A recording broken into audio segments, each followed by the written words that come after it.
Student जितने बच्चे 27 फरवरी को गणित का पेपर देने वाले हो उनके लिए वीडियो सबसे ज्यादा इंपॉर्टेंट है मेरे प्यारे बच्चों। एक मैं वायरल पेपर आप लोगों को बताने वाला हूं 802 पीक्यू कोड मेरे प्यारे बच्चों। 100% आपके एग्जाम में ये पेपर देखने को मिलेगा। सबसे अच्छी बात यह है मेरे प्यारे बच्चों कि ये जो पेपर आप लोगों का 802 पीक्यू है पूरा का पूरा फुल सॉल्यूशन बताने वाला हूं मेरे प्यारे बच्चों। एक नंबर आप लोगों का कटने नहीं दूंगा। एक नंबर है, मैंने शुरू से ही टारगेट बनाया था कि हर एक सब्जेक्ट में 95% लेकर आकर दिखाऊंगा और 100% लेकर आकर दिखाओगे भी आप। तो मेरे प्यारे बच्चों वीडियो को लाइक कर देना, चैनल पे नए तो चैनल को जरूर सब्सक्राइब करना। ये पेपर 70 नंबर का है। इसे हल करने के लिए आपके पास हमें 3 घंटे 15 मिनट का समय दिया जाएगा इस पेपर को हल करने के लिए। यहाँ पे कुछ सामान्य निर्देश दिए गए हैं नोट में, जैसे बोला है कि प्रारंभ के 15 मिनट परीक्षार्थियों को प्रश्न पत्र पढ़ने के लिए निर्धारित है। मतलब 15 मिनट इस पेपर को पढ़ोगे बढ़िया से, इसके बाद 3 घंटे में इस पेपर को सॉल्व करोगे। बोला है यहाँ पे कि सभी प्रश्न अनिवार्य है, जितने प्रश्न है सभी प्रश्न करना अनिवार्य है, एक भी प्रश्न छोड़ना नहीं है। इसके बाद बोला है कि इस प्रश्न पत्र के 2 खंड हैं। पहला खंड अ है जिसमें 20 अंक के 20 बहुविकल्पीय प्रश्न है जिनके उत्तर आपको ओएमआर शीट पर देना है। इसके बाद है कि ओएमआर शीट पर उत्तर अंकित किए जाने के पश्चात उसे काटना नहीं है, न तो इरेजर व्हाइटनर आदि का प्रयोग करके उसे मिटाना है। इसके बाद खंड ब आएगा जिसमें 50 अंक के वर्णनात्मक प्रश्न रहेंगे और बोला है कि खंड ब में कुल 5 प्रश्न रहेंगे टोटल। प्रत्येक प्रश्न के आरंभ में लिख दिया गया है कि उसके कितने खंड आपको करना है। इसके बाद प्रत्येक प्रश्न के उनके सम्मुख अंकित है। इसका मतलब है कि हर एक प्रश्न के आगे बताया गया कि प्रश्न कितने नंबर का मेरे प्यारे बच्चों, ठीक है।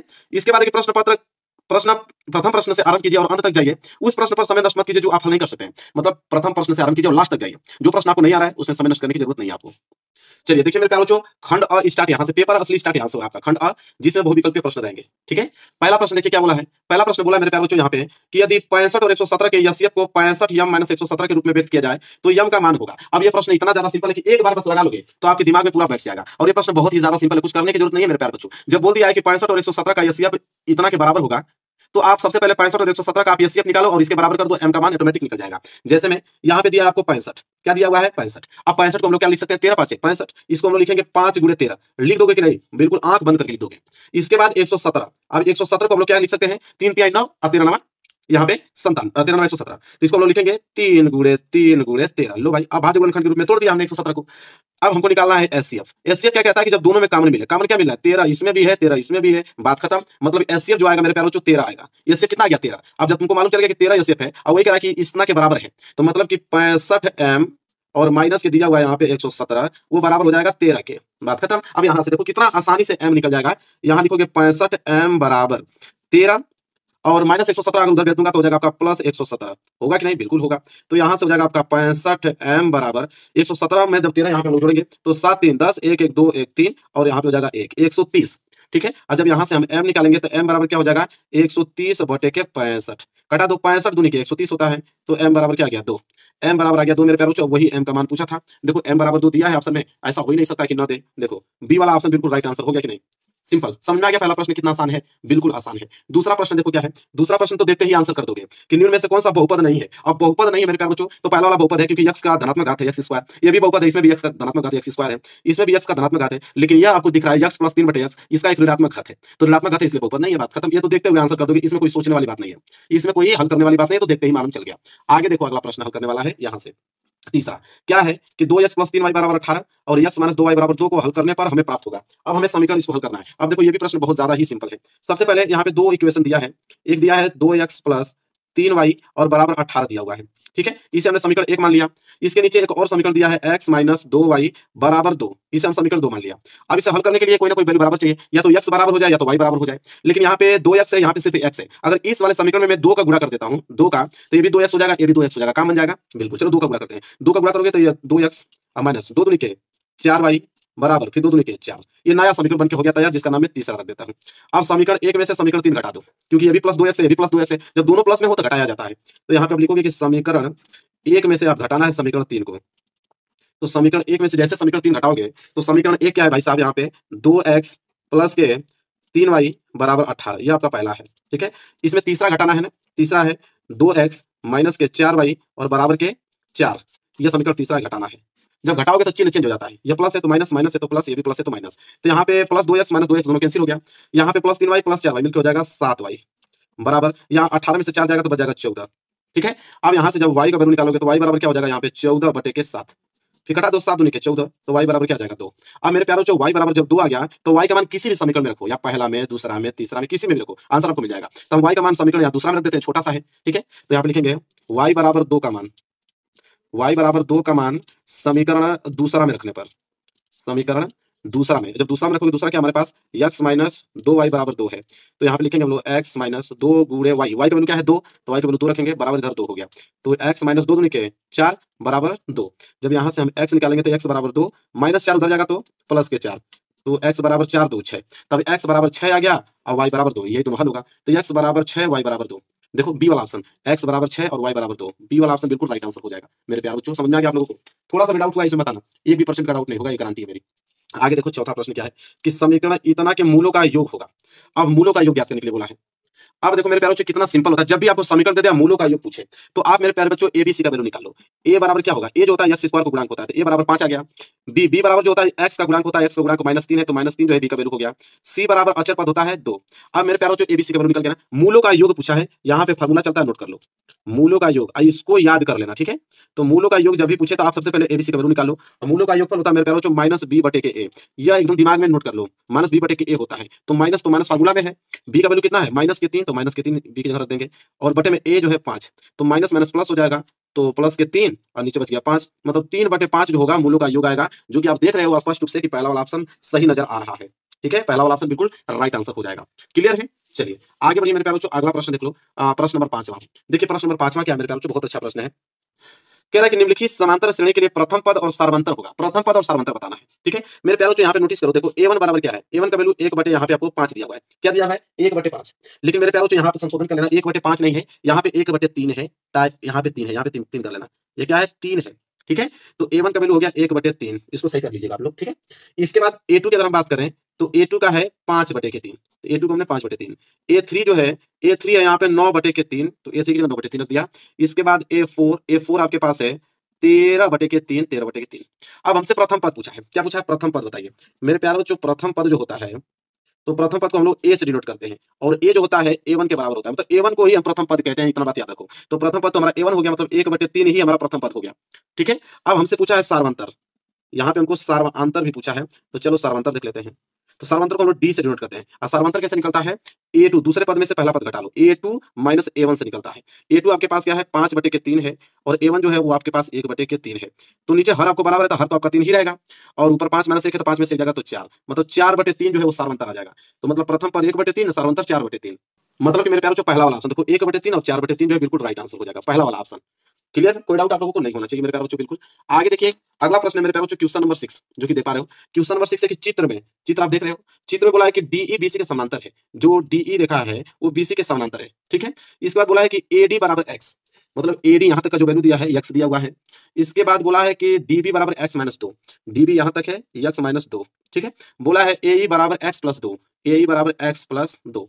इसके बाद ईसी बराबर x-1, ईसी बराबर x-1, ठीक है। इसके बाद x का मान पूछा है, x का मान। अब मेरे प्यारों जो किसी भी त्रिभुज में अगर दो रेखाएं समानांतर हैं, ठीक है, तो यह जो तीसरी भुजा है जो समानांतर है डी, वो डी क्या करती है, इन दो भुजाओं को समानुपात में विभाजित कर देती है, मतलब थेल्स के प्रमेय के अनुसार। समानुपात का मतलब कि एडी बटे में डीबी और एई बटे में ईसी, थेल्स प्रमेय के अनुसार, तो वही प्रमेय हम लोग लगाएंगे। समानुपात में विभाजित करेंगे तो क्या हो जाएगा, एडी बटे में डीबी बराबर होगा एई बटे में ईसी, किसके प्रमेय के अनुसार, थेल्स प्रमेय के अनुसार।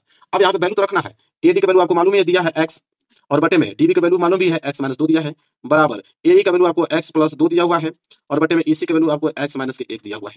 अब आप तीन गुणा कर लो, x का गुणा जब इसमें करोगे तो x गुणा x में करोगे तो क्या होगा x² और माइनस x का गुणा 1 में करोगे तो x बराबर। लेकिन इधर देखो a - b a+b दिख रहा है कि नहीं, आपको फार्मूला मालूम होगा कि a + b अगर एक कोष्टक में है और एक कोष्टक में a - b है, तो फार्मूला बन जाता है a² - के b², ये फार्मूला बनता है। तो भाई वही फार्मूला लगा देंगे, a² हमारे पास x है तो x का स्क्वायर, अब माइनस b² b हमारे पास 2 है, 2 का स्क्वायर करोगे तो 4 आ जाएगा। अब यहाँ पे नोटिस करो, कितना सिंपल है, x² से x² कैंसिल, इस माइनस से माइनस कैंसिल, इधर से बच गया आपका x, उधर बच गया आपका 4, तो x बराबर 4। लो भाई कितना सिंपल कर दिया हमने, बहुत ही ज्यादा सिंपल कर दिया इसको मैंने। तो x बराबर 4 का मतलब डी वाला ऑप्शन जो कि देख पा रहे हो, डी वाला ऑप्शन बिल्कुल राइट आंसर हो जाएगा मेरे प्यारे बच्चों। किसी को आपत्ति, थोड़ा सा भी दिक्कत है आप लोगों को, बिल्कुल नहीं होना चाहिए। आगे देखो अगला प्रश्न, देखो अगला प्रश्न तो सिर्फ लैंग्वेज देखते ही आंसर कर डालोगे, देखते ही आंसर क्या है। एक थैले में 3 लाल गेंद है और 2 नीली गेंद है, थैले से यदि छाया एक गेंद निकाली जाती है, एक नीली गेंद के निकाले जाने की प्रयत्ता है।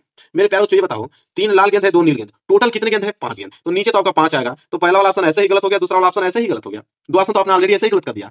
फिर बोला कि नीली गेंद निकालने की प्रयत्ता, नीली गेंद निकालने की संख्या कितनी है, तो नीली गेंद की संख्या है 2, जाहिर सी बात है 2 ही होगा ऊपर, तो 2/5। अब बताओ 2/5 मतलब तीसरा वाला ऑप्शन है कि नहीं, सिंपल, देखते ही आंसर कर दिया कि नहीं, आसान है मेरे प्यारों, बहुत आसान है। अब देखो यहाँ पे 8वां प्रश्न बोला है कि 5, 10, 15 आर, 20, 35 आर का समांतर माध्य 21 हो तो आर का मान। अब मेरे प्यारे बच्चों समांतर माध्य, तो यहाँ फॉर्मूला क्या कहता है कि जब भी आप समांतर माध्य निकाल रहे हो तो दी हुई संख्या को जोड़ो। तो कितनी संख्या है आपके पास? 5 प्लस 10 प्लस 15 फिर प्लस आर, आर के बाद 20, 20 के बाद कितना है 35 और 35 के बाद है 40। ठीक है, और बटे में क्या होता है जितनी भी संख्या है उसका भाग दो, तो 3 3 6 7 संख्या है। और समांतर माध्य ऑलरेडी हमको दे रखा है 21, तो समांतर माध्य 21, इसको जोड़कर कितना होगा 15 15 दूनी 30 और 30 20 कितना हो जाएगा 50। ठीक है, और 50 और 3 85 और 85 में अगर 40 जोड़ देते हो तो 8 4 12 125 कितना हो जाएगा 125 हो जाएगा। 125 और प्लस आर और नीचे आपके पास है 7। जब 7 को गुणा करोगे तो 7 एकम 7 और 7 दूनी के 14 147 बराबर 125 प्लस आर।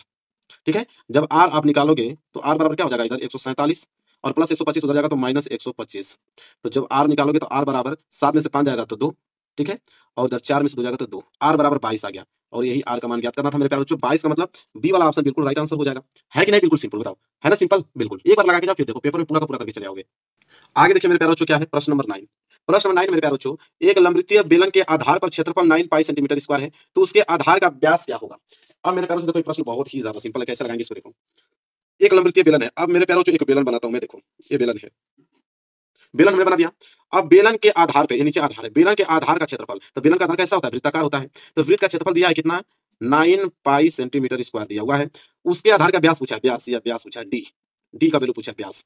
अब वृत्त का क्षेत्रफल दिया है, वृत्त का क्षेत्रफल होता है पाई आर स्क्वायर, तो पाई आर स्क्वायर बराबर 9 पाई आपको दिया है, तो पाई से पाई हो जाएगा कैंसिल, आर स्क्वायर बराबर बचा 9 आपका। जैसे आर निकालोगे तो यह कड़ी में हो जाएगा 9, तो आर बराबर 9 का वर्गमूल 3, तो आर बराबर 3 आ गया। लेकिन हमें त्रिज्या मतलब नहीं, हमें तो चाहिए व्यास, और व्यास डी बराबर क्या होता है 2r, क्योंकि व्यास हमेशा त्रिज्या का दुगना होता है। तो डी बराबर 2 इंटू आर का वैल्यू कितना है 3, तो डी बराबर क्या हो जाएगा 6, मतलब व्यास कितना गया 6 आ गया, और 6 मतलब ऑप्शन नंबर डी बिल्कुल राइट आंसर हो जाएगा। लो भाई, है ना सिंपल, बिल्कुल सिंपल है, एक बार लगा के देखो फिर मजा आ जाएगा आप लोगों को। अगला प्रश्न देखो मेरे प्यारे बच्चों 10वां। आगे देखिए 10वां प्रश्न क्या है, कह रहा है किसी पेड़ की छाया उसकी ऊंचाई से करनी में 3 गुनी है तो सूर्य का उन्नयन कोण का मान होगा। अब मेरे प्यारे बच्चों देखो कितना सिंपल प्रश्न है। सबसे पहले हम लोग यहाँ पे बनाएंगे, यहाँ पे ये धरती बना लिया मैंने, ये धरती हो गया। ठीक है, और इस धरती पे ये पेड़ खड़ा है, देखो ये पेड़ हमने धरती पे ये पेड़ खड़ा कर दिया, और पेड़ का ये छाया है और सूर्य का ये उन्नयन कोण बना देता हूँ, उन्नयन कोण नीचे से ऊपर देखने पे। ठीक है, एक त्रिभुज बना दिया मैंने, इसका नाम ए रख लिया, इसका नाम बी रख लिया, इसका नाम सी रख लिया। ठीक है, अब ध्यान से सुनो, हमने क्या किया मेरे प्यारे बच्चों, बीसी को हमने पेड़ माना, ये बीसी जो है क्या है पेड़ है, बीसी को हमने पेड़ मान लिया, और ए बी जो है इसकी छाया मान लिया, क्या मान लिया छाया। ठीक है, अब देखो पेड़ की ऊंचाई हमको मालूम नहीं है, लेकिन छाया है, छाया जो है वो पेड़ की ऊंचाई से कड़ी में 3 गुनी है, तो पेड़ को हमने x मीटर मान लिया, क्या मान लिया x मीटर, तो छाया जो है कड़ी में 3 गुना है, तो छाया ऑटोमेटिक क्या हो जाएगा आपका x कड़ी में 3 हो जाएगा, होगा कि नहीं? क्योंकि पेड़ की छाया जो है वो पेड़ की ऊंचाई का कड़ी में 3 गुनी है, तो हो गया भैया। पेड़ यहाँ लिख लेना BC बराबर x मीटर और AB बराबर जो आ गया वो आ गया मेरे प्यारे बच्चों x कड़ी में 3 मीटर। बात खत्म। हमें चाहिए सूर्य का उन्नयन कोण, ये वाला थीटा चाहिए। यहाँ पे लंब दिया है, आधार दिया हुआ है, टेन थीटा लगाएंगे, क्या लगाएंगे टेन थीटा, टेन थीटा बराबर लंब बटे आधार, लंब आपके पास BC है, आधार आपके पास AB है। ठीक है, तो यहाँ जब टेन लिखेंगे, टेन थीटा बराबर BC का वैल्यू x और AB का वैल्यू x कड़ी में 3। ठीक है, तो x से x कैंसिल हो गया, इधर बच गया आपका टेन थीटा बराबर, एक बार में ऊपर कटा हुआ है तो ऊपर तो 1 आएगा और नीचे कड़ी में 3 आएगा। आप क्या करेंगे यहाँ पे, ये हो जाएगा आपका टेन थीटा बराबर 1 बटे कड़ी में 3 को हम लोग क्या लिख सकते हैं टेन 30 अंश, क्योंकि टेन 30 अंश का वैल्यू ही 1 बटे कड़ी में 3 होता है, तो यहाँ से 10 से 10 भी यहाँ पे क्या हो गया कैंसिल, बच गया इधर थीटा, इधर बच गया 30 अंश। बात खत्म, तो थीटा बराबर 30 अंश आ गया, यही सूर्य का उन्नयन कोण है। देखिए ऑप्शन में दिया हुआ है 30 अंश का मतलब ए वाला ऑप्शन, ये वाला ऑप्शन बिल्कुल करेक्ट आंसर हो जाएगा मेरे प्यारे बच्चों। क्लियर, कोई डाउट आप लोगों को नहीं होना चाहिए। आगे देखिए अगला प्रश्न क्या है, अगला प्रश्न तो बहुत ज्यादा सिंपल है, 11वां प्रश्न मेरे प्यारे बच्चों। 11वां प्रश्न में तो सिर्फ वैल्यू अगर मालूम है तो काम बन जाएगा, जैसे 2 tan स्क्वायर 45 अंश प्लस cos स्क्वायर 30 अंश माइनस sin स्क्वायर 60 अंश का मान होगा। अब मेरे प्यारे बच्चों आप ही बताओ, यहाँ पे लिखेंगे 2 गुणे tan 45 अंश का वैल्यू कितना होता है 1 होता है, तो यहाँ लिखेंगे 1, उसका कर देंगे यहाँ पे स्क्वायर, प्लस cos 30 अंश, cos 30 अंश का वैल्यू कितना होता है करनी में 3/2, तो यहाँ पे लिखेंगे cos 30 अंश का करनी में 3/2 और इसका कर देंगे होल स्क्वायर, माइनस sin 60 अंश का वैल्यू भी सेम उतना ही होता है करनी में 3/2, इसका हम कर देंगे होल स्क्वायर। अब यहाँ देखो प्लस करनी में 3/2 स्क्वायर माइनस करने में 3/2 का होल स्क्वायर। अब देखो ये प्लस वाला पोर्शन है माइनस पूरा का पूरा खत्म कर दो, पूरा का पूरा खत्म होगा कि नहीं, प्लस में माइनस में दोनों चीजें सेम है। इधर बच गया 2 गुणे 1 का स्क्वायर करोगे तो 1 ही आएगा और 2 को गुणा 1 में करोगे तो 2 आएगा, बात खत्म। 2 का मतलब मेरे प्यारे बच्चों बी वाला ऑप्शन हटाओ भाई, आगे से हो गया। क्लियर है, कोई डाउट? बिल्कुल 1% डाउट नहीं होना चाहिए। आगे देखिए मेरे प्यारे बच्चों अगला प्रश्न क्या है, अगला प्रश्न है 12वां, जो कि दिया हुआ है कि बिंदुओं x, y और -x, -y के बीच की दूरी होगी। तो हम मेरे प्यारे बच्चों 2 बिंदु दिया है, जैसे ए बिंदु हमने मान लिया और एक बिंदु यहाँ मान लिया, इस बिंदु को हमने ए मान लिया, इस बिंदु को हमने बी मान लिया। ठीक है, अब मेरे प्यारे बच्चों मैं स्केल ले लेता हूँ, इसको मिला देता हूँ। अब इन्हीं 2 बिंदुओं के बीच की दूरी पूछा है हमसे। ठीक है, और निर्देशांक हमको दिया है, ए का निर्देशांक हमको दे दिया x, के y दे दिया, और ए का निर्देशांक हमको यहाँ पे दे दिया -x, के -y दे दिया। ठीक है। अब हमको ए बी के बीच की दूरी पूछा है, दो बिंदुओं के बीच की दूरी ए बी का। तो दो बिंदुओं के बीच की दूरी का सूत्र मेरे प्यारे बच्चों अगर मालूम रहेगा तभी हल कर पाओगे, जो कि सूत्र होता है x1 माइनस x2 का होल स्क्वायर और प्लस y1 माइनस y2 का होल स्क्वायर, ये सूत्र होता है। और ये वाला पोर्शन एक्स वाई कहलाएगा, मतलब x1 y1 कहलाएगा और ये आपका x2 y2 कहलाएगा। ठीक है। अब बस वैल्यू रखना है मेरे प्यारे बच्चों। तो यहाँ ए बी बराबर क्या हो जाएगा, करनी में x1 जो कि दिया हमको x माइनस x2 जो कि माइनस x, तो ये माइनस x आएगा तो इसको क्या कर देगा, प्लस कर देगा, तो प्लस x का होल स्क्वायर हो जाएगा। प्लस y1 हमारे पास y है और माइनस y2 हमारे पास माइनस y है, जब वो माइनस y इधर आएगा तो इसको प्लस कर देगा, y का होल स्क्वायर हो जाएगा। अब यहाँ पे ए बी बराबर मेरे प्यारे बच्चों क्या हो जाएगा, करनी में एक्स एक्स मिलकर हो जाएगा 2x इसका whole square plus y y मिलकर हो जाएगा 2y इसका भी हो जाएगा होल स्क्वायर। तो यहाँ से अब हो जाएगा ए बी बराबर मेरे प्यारे बच्चों करनी में 2x का होल स्क्वायर करोगे तो 4x स्क्वायर और प्लस इसको करोगे तो 4y स्क्वायर आएगा। तो यहाँ से जब आप ए बी निकालोगे तो करनी में 4 कॉमन ले लो तो इधर बच जाएगा x square plus y square. तो ए बी बराबर क्या आ जाएगा, 4 4 का वर्गमूल होगा तो 4 का वर्गमूल 2 तो बाहर आ जाएगा, लेकिन इसका वर्गमूल बाहर नहीं आएगा तो ये करनी में ही रहेगा x square plus y square. तो 2 करनी में x square plus y square. ठीक है, ये जो होगा वो राइट आंसर होगा मेरे प्यारे बच्चों। तो देखते हैं, तो यहाँ पे सी वाला ऑप्शन मेरे प्यारे बच्चों बिल्कुल राइट आंसर आ जाएगा, सी वाला। ठीक है, बिल्कुल करेक्ट आंसर आ जाएगा। क्लियर है, कोई भी डाउट आप लोगों को इसमें 1% नहीं होगा, मेरी गारंटी है। आगे देखिए मेरे प्यारे बच्चों, अगला क्या है। अगला प्रश्न मेरे प्यारे बच्चों है 13वां प्रश्न है कि द्विघात समीकरण 3x स्क्वायर माइनस 4x बराबर 0 के मूलों का गुणनफल है। अब मूलों का गुणनफल आप देखो, मूलों का गुणनफल कैसे निकाला जाता है। अभी हमने योगफल बताया था आप लोगों को, मूलों का गुणनफल देखो। पहली बात कि जब भी योगफल और गुणनफल निकालना हो आप एबीसी का वैल्यू निकालो। तो ए बराबर क्या हो जाएगा, मैंने बताया ए जो होता है एक्स स्क्वायर का गुणक होता है, एक्स स्क्वायर गुणक 3, तो ए का वैल्यू 3। डी जो होता है एक्स का गुणक होता है, बी बराबर माइनस के 4। सी हमको दिया नहीं, सी को 0 मान लेंगे, जब अचर पर है नहीं तो 0। हमें बताना है मूलों का गुणनफल, यहाँ पे नोट करो मूलों का गुणनफल। अभी हमने योगफल बताया था माइनस बी बटे के ए होता है, अब गुणनफल याद कर लो। जब भी मूलों का गुणनफल पूछे मेरे प्यारे बच्चों तो होता है सी बटे के ए। क्या होता है, सी बटे के ए होता है। सी आपके पास 0 है, ए आपके पास 3 है, तो 0 बटे 3 का मतलब 0, बात खत्म। 0 का मतलब पहला वाला ऑप्शन बिल्कुल राइट आंसर हो जाएगा। 13 का ए वाला ऑप्शन बिल्कुल करेक्ट ऑप्शन है, कोई डाउट नहीं इसमें। चलिए मेरे प्यारे बच्चों आ गया ये क्वेश्चन नंबर 14 देखिए। क्वेश्चन नंबर 14 क्या है कि समीकरण 3x square minus 4x minus के बराबर 0 का विविधकर 88 है, तो के का मान निम्न में से है। अब मेरे प्यारे बच्चों विविधकर क्या होता है, तो विविधकर का फार्मूला चलता है कि d बराबर बी स्क्वायर माइनस 4ac, यह विविधकर का फार्मूला होता है। जो कि विविधकर जब भी आप निकाल रहे हो तो पहले एबीसी का वैल्यू निकाल लो। तो यहाँ a बराबर क्या होगा, एक्स स्क्वायर का गुणांक 3, b क्या होगा, b जो है x का गुणांक माइनस के 4। ठीक है, c क्या होगा, c जो है अचर पद माइनस के, बात खत्म। अब d जो होता है विविधकर, विविधकर आपको दिया हुआ है क्वेश्चन में 88, तो d की जगह आप 88 रखोगे बराबर p स्क्वायर, b आपके पास माइनस 4 इधर है तो माइनस 4 का होल स्क्वायर हो जाएगा, माइनस 4 गुणे ए का वैल्यू आपको 3 दिया हुआ है और सी का वैल्यू माइनस के दिया हुआ है। तो इधर तो आपको 88 बराबर माइनस 4 का होल स्क्वायर करोगे तो 16, इस माइनस गुणा इस माइनस में करोगे तो प्लस 4 तिहाई 12 के, इधर 12 के आ गया। इधर आपका 88 प्लस 16 इधर आएगा तो माइनस 16 बराबर इधर बच गया आपका 12 के। तो 88 में से 16 जाएगा तो 8 में से 6 जाएगा तो 2 और 8 में से 1 जाएगा तो 7, 72 बराबर क्या हो जाएगा यहाँ पे 12 के। जब मैं यहाँ के का वैल्यू निकालूंगा तो 72 बटे के 12 तो घटा दोगे तो 12 6 72, तो के बराबर क्या आ जाएगा 6। के बराबर मेरे प्यारे बच्चों 6 आ गया और यही राइट आंसर है, मतलब सी वाला ऑप्शन बिल्कुल करेक्ट आंसर हो जाएगा, के बराबर 6 है। सिंपल, समझ में आ गया आप लोगों को क्वेश्चन नंबर 14। चलिए क्वेश्चन नंबर 15 की तरफ बढ़ते हैं। चलिए मेरे प्यारे बच्चों क्वेश्चन नंबर 15 देखिए। क्वेश्चन नंबर 15 है कि के किस मान के लिए रैखिक समीकरण युग्म के एक्स प्लस वाई बराबर के स्क्वायर और के प्लस एक्स प्लस के वाई बराबर 1 के अनेक हल होंगे। अब मेरे प्यारे बच्चों अनेक हल होंगे, इसका प्रतिबंध आपको मालूम होना चाहिए कि अनेक हल होने का प्रतिबंध क्या है। यहाँ नोट पहले करो, ये जब तक मालूम नहीं रहेगा तब तक हल नहीं कर पाओगे। जब आपको बोल दिया कि अनेक हल, तो अनेक हल होने का प्रतिबंध जो होता है मेरे प्यारे बच्चों वो होता है कि a1 बटा a2 जो है वो बराबर होता है b1 बटा b2 के और यह बराबर होता है c1 बटा c2 के। यह जो है अनेक हल होने का प्रतिबंध है। क्या है, अनेक हल होने का प्रतिबंध। अब आप a1 b1 c1 a2 b2 c2 निकालोगे तो पहले वाले समीकरण से a1 b1 c1 निकलता है, आपको भी मालूम है। दूसरे वाले समीकरण से a2 b2 c2 निकलता है, आपको भी मालूम है। तो पहले हम लोग निकालेंगे यहाँ पे a1, तो a1 जो है पहला समीकरण a1 बराबर k, इसी तरह b1 बराबर y के आगे कुछ नहीं है तो 1 छिपा है तो b1 बराबर 1, इसी तरह c1 जो है के स्क्वायर अचर पद, बात खत्म। अब नीचे आप दूसरे समीकरण से a2 निकालोगे, a2 बराबर x के आगे कुछ नहीं है तो 1 छिपा है तो a2 का वैल्यू 1, इसी तरह आप b2 बराबर क्या होगा, y के आगे k है तो b2 बराबर k, c2 बराबर 1। ठीक है, आप वैल्यू रख दो। a1 बराबर आप रखोगे k, इसी तरह a2 बराबर क्या रखोगे 1 बराबर b1 बराबर 1 रखोगे और b2 बराबर क्या रखोगे k। आगे रखने की जरूरत नहीं है, बस इतना सही आपका हल हो जाएगा। k का k में गुणा कर दो, तिर्यक गुणा, तो k में k का गुणा करोगे तो k स्क्वायर बराबर 1 का गुणा 1 में करोगे तो 1। अब k का वैल्यू निकालोगे तो यह वर्ग उधर जाएगा तो वर्गमूल में हो जाएगा। तो k बराबर वर्गमूल हमेशा प्लस माइनस में निकलता है, आपको भी मालूम है। तो प्लस माइनस 1 का वर्गमूल 1, तो k बराबर क्या जाएगा प्लस माइनस 1 आ जाएगा। जो कि जब ऑप्शन में आप देखोगे तो ऑप्शन में पहला वाला ऑप्शन बिल्कुल राइट आंसर नजर आएगा आप लोगों को, पहला वाला ऑप्शन बिल्कुल करेक्ट आंसर नजर आएगा। है क्लियर, कोई डाउट आप लोगों को यहाँ तक नहीं होना चाहिए मेरे प्यारे बच्चों। चलिए आगे देख लीजिए प्रश्न नंबर 16। प्रश्न नंबर 16 है कि समांतर श्रेणी 3, 1 माइनस 1 माइनस 3 के लिए सार्वंतर होगा। अब सार्वंतर बोला है मेरे प्यारे बच्चों, मैंने कहा यहाँ पे a1 बराबर दिया है 3, a2 बराबर आपको दिया है 1, इसी तरह A3 बराबर दिया है माइनस के 1, A4 बराबर आपको दिया है माइनस के 3। अब आपसे पूछा है सार्वंतर। मैंने शुरू में ही आप लोगों को बताया था कि सार्वंतर निकालने का सूत्र क्या होता है। सार्वंतर को हम लोग डी से डिनोट करते हैं मेरे प्यारे बच्चों। सार्वंतर निकालने का सूत्र होता है कि A2 माइनस A1, दूसरे पद में से पहला पद घटा दो, तो दूसरा पद A2 जो है वो दिया है 1, आप पहला पद दिया हुआ है 3, तो 1 में से 3 घटाओगे तो -2 आपको देखने को मिलेगा, और -2 ही क्या है सार्वंतर, जो कि सी वाला ऑप्शन बिल्कुल राइट आंसर होगा मेरे प्यारे बच्चों, सी वाला। समझ में आ गया आप लोगों को? 16 का सी जो है बिल्कुल करेक्ट आंसर होगा। आगे बढ़िए, देखिए 17वां प्रश्न। 17वां प्रश्न मेरे प्यारे बच्चों दिया है कि cos थीटा बराबर a बटे बी, तो tan थीटा का मान। बहुत प्यारा प्रश्न है मेरे प्यारे बच्चों। देखो कैसे लगाएंगे इसको। देखो हमको दिया है, चूंकि हमको मालूम है यहाँ पे कि cos थीटा, जब cos थीटा बराबर a बटे के बी हमको दिया है, ठीक है, ये हमको मालूम है। तो मेरे प्यारे बच्चों इसलिए आपको एक फार्मूला मालूम होना चाहिए कि sin थीटा बराबर करनी में सर्वसंख्या का सूत्र है, करनी में 1 माइनस cos स्क्वायर थीटा, ये फार्मूला होता है सर्वसंख्या का। ठीक है, अब यहाँ पे रख दो, तो हो जाएगा आपका करनी में 1 minus cos square theta. cos का वैल्यू हमारे पास a बटे के बी है। अब a बटे बी का हमें करना है क्या, होल स्क्वायर कर देना है, क्योंकि cos स्क्वायर थीटा। ठीक है, तो यहाँ पे आपको करनी में पूरा नजर आएगा 1 बटे a का स्क्वायर करोगे मेरे प्यारे बच्चों तो हो जाएगा आपका a स्क्वायर, और बटे b का स्क्वायर करोगे तो हो जाएगा b स्क्वायर। ठीक है, तो इसे हल करोगे तो पूरा का पूरा करनी में क्या होगा, b स्क्वायर गुणा 1 में होगा तो b स्क्वायर, और माइनस के a स्क्वायर, और एलसीएम जो होगा हो जाएगा b स्क्वायर। इसको हल करेंगे तो ऊपर तो आपका करनी में बच जाएगा b square minus a square, और नीचे b स्क्वायर का जब वर्गमूल निकालेंगे तो सिर्फ b जो है बाहर आ जाएगा। ये किसके बराबर आया है, तो sin थीटा के बराबर आया है। मतलब sin थीटा का वैल्यू इतना आपको मालूम चल गया कि sin थीटा बराबर इतना वैल्यू होगा।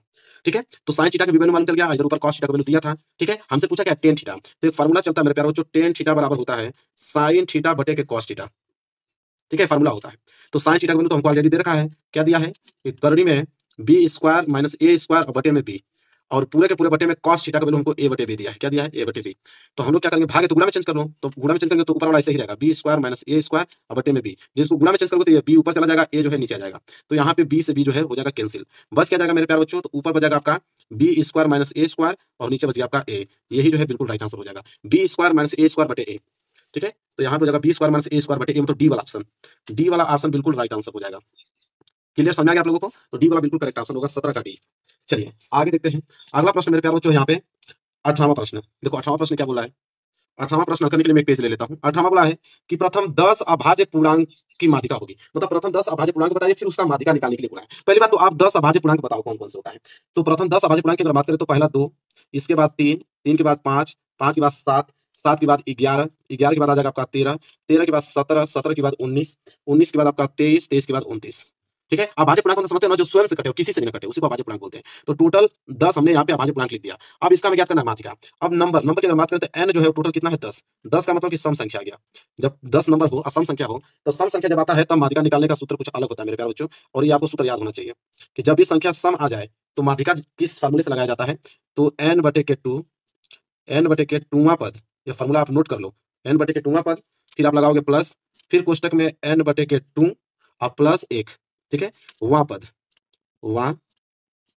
तब जाके पूरे के पूरे बटे में होता है मेरे प्यारे बच्चों 2। यह फार्मूला होता है जब सम संख्या हो तो माध्यिका निकालना है। तो n बटे 2वां पद, n कितना है 10, तो 10 बटे 2 का मतलब 5वां पद, क्या जाएगा, 5वां पद आ जाएगा, और प्लस n बटे 2 प्लस 1 मतलब 5 और प्लस 1 कितना हो जाएगा, 6वां पद। ठीक है, तो 6वां पद आ जाएगा। इसके बाद बटे में हो जाएगा आपका 2।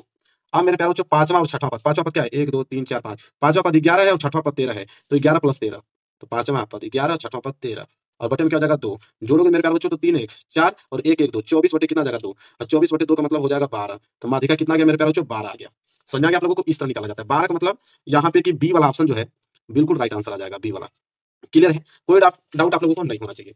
आगे देखिए मेरे प्यारे बच्चों, अगला प्रश्न क्या है, और अगला प्रश्न है प्रश्न नंबर 19। देखो प्रश्न नंबर 19 मेरे प्यारे बच्चों कि यदि द्विघात समीकरण x square plus 2x minus p बराबर 0 का एक मूल आपको -2 हो तो p का मान होगा। तो आप द्विघात समीकरण दे दिया है, एक मूल आपको -2 दिया है, अब p का मान पूछा है। देखो करते क्या है, सबसे पहले समीकरण दिया है यहाँ पे x स्क्वायर प्लस के 2x और माइनस p बराबर 0, ये दिया है ना, एक मूल दिया है।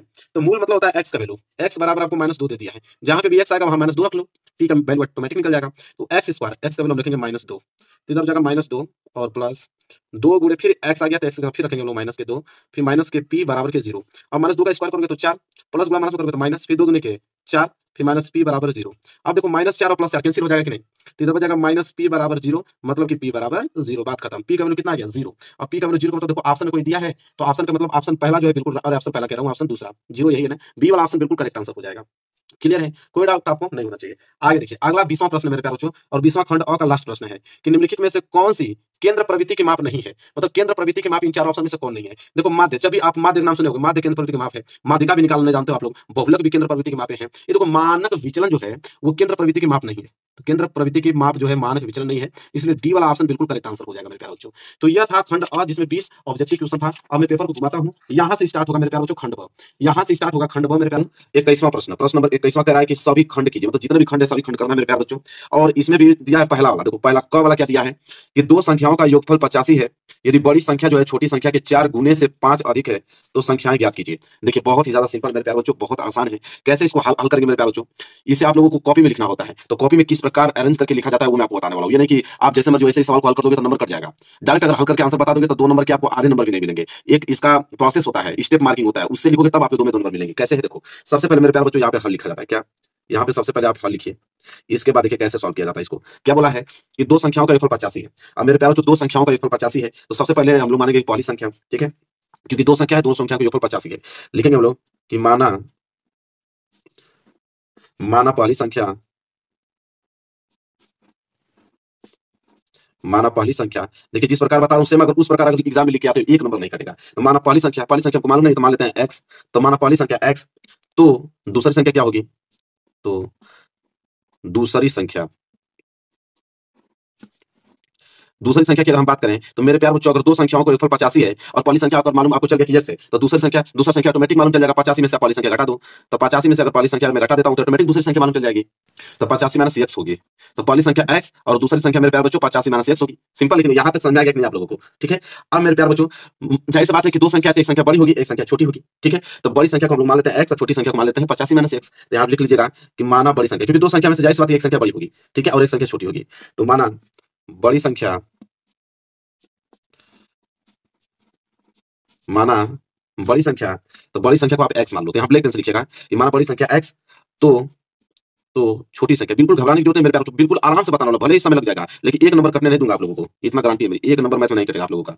और छोटी संख्या की अगर हम बात करें तो छोटी संख्या को 85 माइनस x मान लो, ठीक है, 85 माइनस x।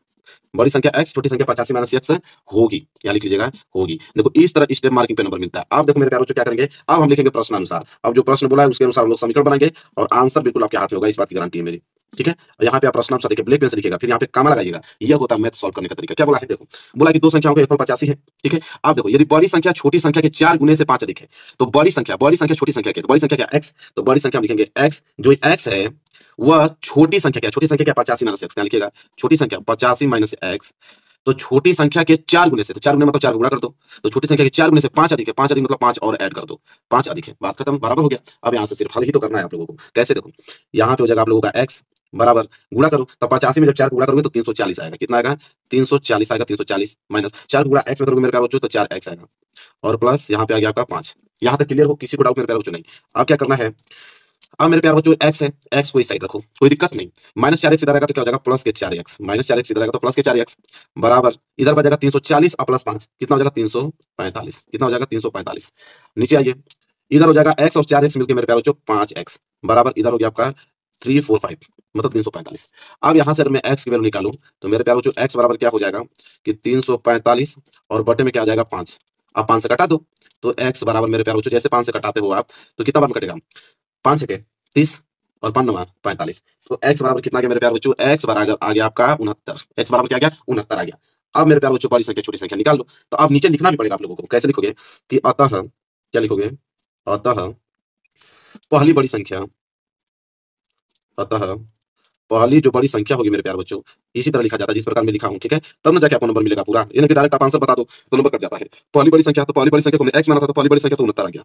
पहली बड़ी संख्या कितना 69, तथा दूसरी छोटी संख्या, तथा दूसरी, नीचे लिख लीजिएगा, दूसरी छोटी जो संख्या होगी, दूसरी छोटी संख्या, तो छोटी संख्या में क्या माना था 85 माइनस x, तो ये हो जाएगा 85 माइनस 69। 85 माइनस 69 का मतलब कितना हो जाएगा, बराबर में 16 आएगा। कितना आएगा 16। तो एक संख्या दूसरी छोटी संख्या 16 और पहली बड़ी संख्या 69। अब मेरे प्यारे बच्चों यह है संपूर्ण सलूशन। आप देखो इस तरह लिखोगे, एक नंबर की अगर बात करें, एक नंबर एग्जामिनर नहीं काटेगा। देखो इस तरह अगर लिखते हो, ये नहीं कि डायरेक्ट बस इतना समीकरण लगा के हल कर दो, तो आपको बताता हूं आधे नंबर भी नहीं मिलेंगे आपको। आपको इस तरह लिखना पड़ेगा। स्टेप मार्किंग का नंबर मिलता है मैथ में, भी बता देता हूँ आप लोगों को, ठीक है। इसीलिए बहुत सारे बच्चों का नंबर मैथ में कम आता है। चलो इसको साइड करता हूँ मैं।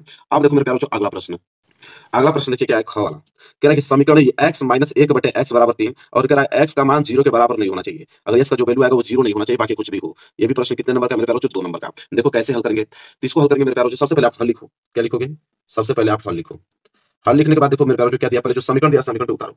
समीकरण हमारे पास क्या है मेरे प्यारे बच्चों कि x और माइनस के 1/x और बराबर में हमको 3 दिया हुआ है, ठीक है। यही समीकरण हमारे पास है मेरे प्यारे बच्चों। देखो x के नीचे कुछ नहीं है तो x के नीचे आप 1 मान लो, ठीक है। इसके बाद इसका एलसीएम लो, तो 1 और x का एलसीएम x होता है। जब 1 का भाग x में देखो तो x बार जाएगा, जब x का गुणा x में करोगे तो मेरे प्यारे बच्चों x स्क्वायर आएगा और बीच में लगाओगे माइनस। फिर x में x का भाग दोगे तो 1 बार 1 का गुणा 1 में करोगे तो मेरे प्यारे बच्चों 1 आने वाला है और बराबर में यहाँ पे हो जाएगा 3। क्लियर हो? कोई डाउट नहीं होना चाहिए। अब मेरे प्यारे बच्चों यहाँ पे क्या करोगे कि x स्क्वायर माइनस के 1 तो ऐसे रहेगा, बराबर x गुणा 3 में करोगे तो 3x हो जाएगा। क्लियर है? यहाँ पे किसी को डाउट नहीं होना चाहिए। अब मेरे प्यारे बच्चों क्या करोगे कि x स्क्वायर प्लस 3x इधर अगर आ जाएगा तो माइनस के 3x और इधर माइनस का 1 है ही, बराबर में हो जाएगा मेरे प्यारे बच्चों 0। अब ये आप लोगों के पास समीकरण बनके हो गया तैयार। ये समीकरण मेरे प्यारे बच्चों बनके हो गया बिल्कुल तैयार, रेडी हो गया। अब इसे हमें हल करना है। तो मेरे प्यारे बच्चों गुणनखंड विधि से तो हल होगा नहीं, क्योंकि ऐसी कोई संख्या नहीं है कि गुणा करने पे 1 आए, जोड़ने घटाने पे 3 आए। तो गुणनखंड विधि से जब कोई मेरे प्यारे बच्चों नहीं होला हल होता है तो उसे हम लोग श्रीधाचार्य नियम से हल करते हैं, ठीक है, जिसे हम लोग द्विघाती सूत्र बोलते हैं। तो आप यहाँ पे लिखिएगा, मैं ब्लैक पेन से लिखता हूँ कि श्रीधाचार्य सूत्र, श्रीधराचार्य सूत्र, ठीक है। कौन सा सूत्र लगाओगे? श्रीधराचार्य सूत्र या आप द्विघाती सूत्र भी कह सकते हो। श्रीधराचार्य सूत्र मेरे प्यारे बच्चों ये कहता है कि x बराबर, क्या कहता है? x बराबर माइनस के b और प्लस माइनस करनी में b स्क्वायर माइनस 4ac और पूरे के पूरे बटे में मेरे प्यारे बच्चों 2a होता है। क्या होता है? 2a।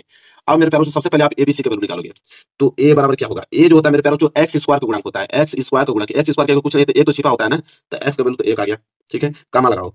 b बराबर, b जो होता है मेरे प्यारे बच्चों x का गुणक होता है। x का गुणक क्या है? माइनस के 3, तो b बराबर हो जाएगा माइनस के 3। और c बराबर अचर पद, अचर पद हमारे पास क्या है? माइनस के 1 है।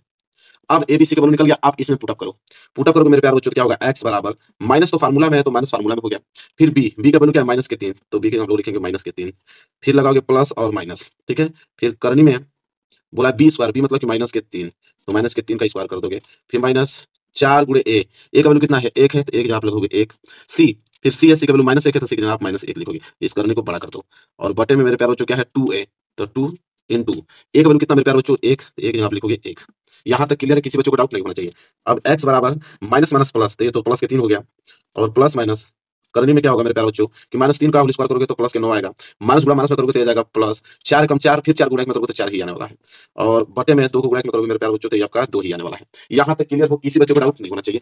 पेज भर गया, एक पेज में अलग से लेता हूँ नीचे। अब देखो मैं इसको ऊपर कर देता हूँ।